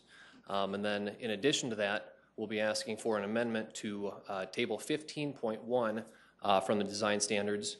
That table essentially is a summary of the instructions for the installation of the roadway lighting items. And we have it broken out into different street classifications. For our local residential street classification, in the table right now it says that for the conduit there is none required, but we are asking that we amend that to say that the conduit should be PVC or interduct like it is for the other roadway classifications. And I guess just for a clarification for everybody, that is the message that was conveyed to the different groups that we coordinated with, was that the conduit would be required for all of the different roadway classifications. So with that, I'll let Jerry Jongling talk a little bit about that process of coordination over the last 2 years. Thank you. Appreciate it. Welcome, Jerry. Good evening, Council. Jerry Jongling, Light and Power Superintendent with Public Works. As Nick said, apologize. Oh, there we go. Use that one. So as Nick stated, November we were presented with the opportunity to do the new lighting business plan by the Public Power. Through that time, we did a lot of research with other cities around the area, looked all over everything, and then we decided to do 2 pilot projects based on that research we had. The pilot projects, I apologize. So then with those pilot projects, we decided to start updating the engineering design standards, and through all that, we introduced everything through IRAB. So currently the city, we pay for a power provider to install underground or power wire to the street light. The city comes in, installs a street light. We put all those costs together, build a developer, and then the developer maintains and owns, or the private utility owns and maintains the underground wire, and the city maintains the street light. So what's happening here in the future is after January 1st, 2018, the power provider is no longer installed that underground wire. It's going to be up to the city to do that. So the city will then have to maintain, locate, and repair the wire. And I just want to stress too, this will happen anything new after January 1st of this year. Anything existing will stay the exact same way it always has been. So to do that, we're going to ask the developer to hire a contractor to install the street light system. The city will still be responsible for construction, inspection, installing the light shafts, LEDs, the locates, and the repair after the warranty period is over. We did some pilot costs on this, and so the top line there is what was happening existing. The 2 next lines are the pilot projects that we did. One is doing a direct bury, and one is doing the concrete with conduit concrete footings. So what we came out of all that with what we learned, the research, and the actual install, that we think a hybrid between the 2 pilot projects is going to be the best for us. It will help with maintenance, reduce maintenance costs in the long-term future, yet still be economically responsible for the developer and the homeowner of these future developments. So we've been coordinating, as Nick said, for the last couple of years or last couple of months. We've been talking to IRAB, we've been talking to developers, we've been updating the EDS, and even the Home Builders Association, keeping everybody informed with the plans. So we already have the IRAB recommendation. We have the recommendation to come to council from Land Use Committee, and we ask you guys to support our agenda here. Any questions, please? Jerry, before I do that, is there anybody in the audience who wanted to speak about this particular item? Councilors? Move to approve, Neitzer. Thank you, Councilor Neitzer. Second, Selberg. Councilor Selberg, thank you as well. Councilor Neitzer, sir. I'd like to make a motion to amend Table 15-1 to show PVC or interduct as the conduit type for local residential roadways. Second. Thank you. There's been a motion to amend, and it has been seconded as well. Any discussion on that amendment? A roll call vote, please. Councilmember Staley? Yes. Erickson? Yes. Erpenbach? Yes. Kylie? Yes. Neitzert? Yes. Rolfing? Yes. Selberg? Yes. Starr? Yes. The amendment is passed 8-0. Council, if no other discussion, let's vote on a motion to approve as amended. Councilmember Staley? Yes. Erickson? Yes. Erpenbach? Yes. Kylie? Yes. Neitzert? Yes. Rolfing? Yes. Selberg? Yes. Starr? Yes. Thank you, Council. That is passed 8-0. Item 52. Item 52 is a resolution of the City of Sioux Falls, South Dakota, approving the placement of a sculpture on public property. Jason Bieber again with Planning and Building Services. The applicant and artist here is John Whiteman. The size of this bronze sculpture is 18 inches high by 12 inches wide by 14 inches in length. It'll be placed at the Falls Community Health Dental Clinic in the waiting room corner on the second floor. You can see a picture of where it's going to be placed. The artist will be responsible for all costs, including the placement and installation, and the artist then will be gifting the sculpture to the city of Sioux Falls. This was approved unanimously at the Visual Arts Commission on September 19th, 2017. I do believe the artist is in the audience if you have any questions for him. Thank you, Jace. Did anybody want to speak to this item? Welcome. Did you want to speak to this item, sir? Yeah. Oh, welcome. I'm Dr. John Whiteman, and I'm the Welcome, Dr. artist John. here. This is a piece that I've worked on for about 3 years, and I retired from dentistry about a year ago, and this was something that I was allowed to finish, and I was looking and researching a suitable place for this. It's designed to project a little bit of empathy that we all sometimes have to go through procedures that we're not very comfortable with, and I think there's a little bit of that fellow that lives in all of us. We're interfacing with the healthcare system, so I'm looking for your blessing to place it in the waiting room of the Community Dental Center. Ms. Wyman, thank you very much for sharing your time and your talent. We appreciate it. And thanks for staying so late. We appreciate that as well. Council? Move approval. Roll. Thank you. Second. Been a motion to approve, and it has been seconded. A roll call, please. Councilmember Staley? Yes. Erickson? Yes. Erpenbach? Yes. Kylie? Yes. Nitzert? Yes. Rolfing? Yes. Selberg? Yes. Starr? Yes. That has passed 8-0. Item 53. Item 53 is set a hearing date for Tuesday, January 9th, 2018 at 7 o'clock for a proposed resolution vacating a portion of the East Arrowhead Parkway right-of-way lying adjacent to Lot 2 of Tract A of Red Rock Park, 2nd Edition. Good evening, Chad Hebe with the Engineering Division of Public Works. I'm going to say just a few statements about the next three items just to inform you on what's happening with these three. Items 53, 54, and 55 are associated with the current reconstruction of Arrowhead Parkway from Sycamore Avenue to Highline Avenue.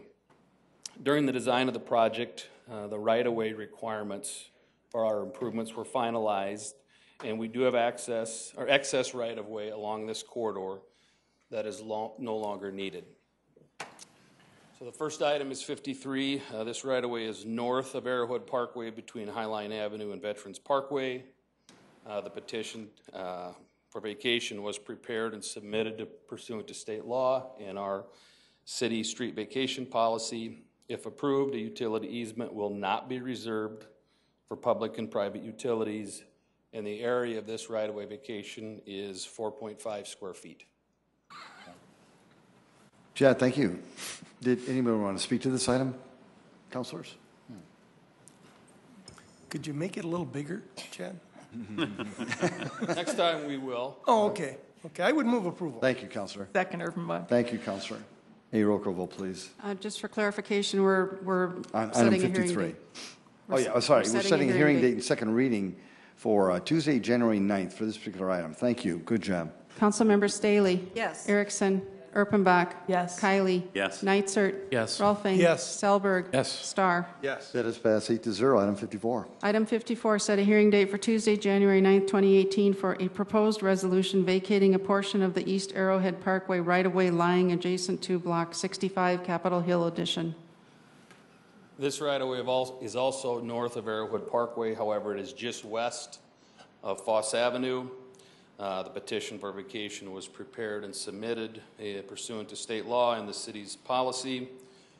In this case, if vacated, a 10-foot utility easement will be reserved for public and private utilities, and the square footage of this vacation is 4,922. Thanks, Chad. Did anybody want to speak to this item? Councilors? Move approval. Rolfing, or set date of hearing for January 9th. Thank you. Second, Erickson. Thank you, Council Vice Chair.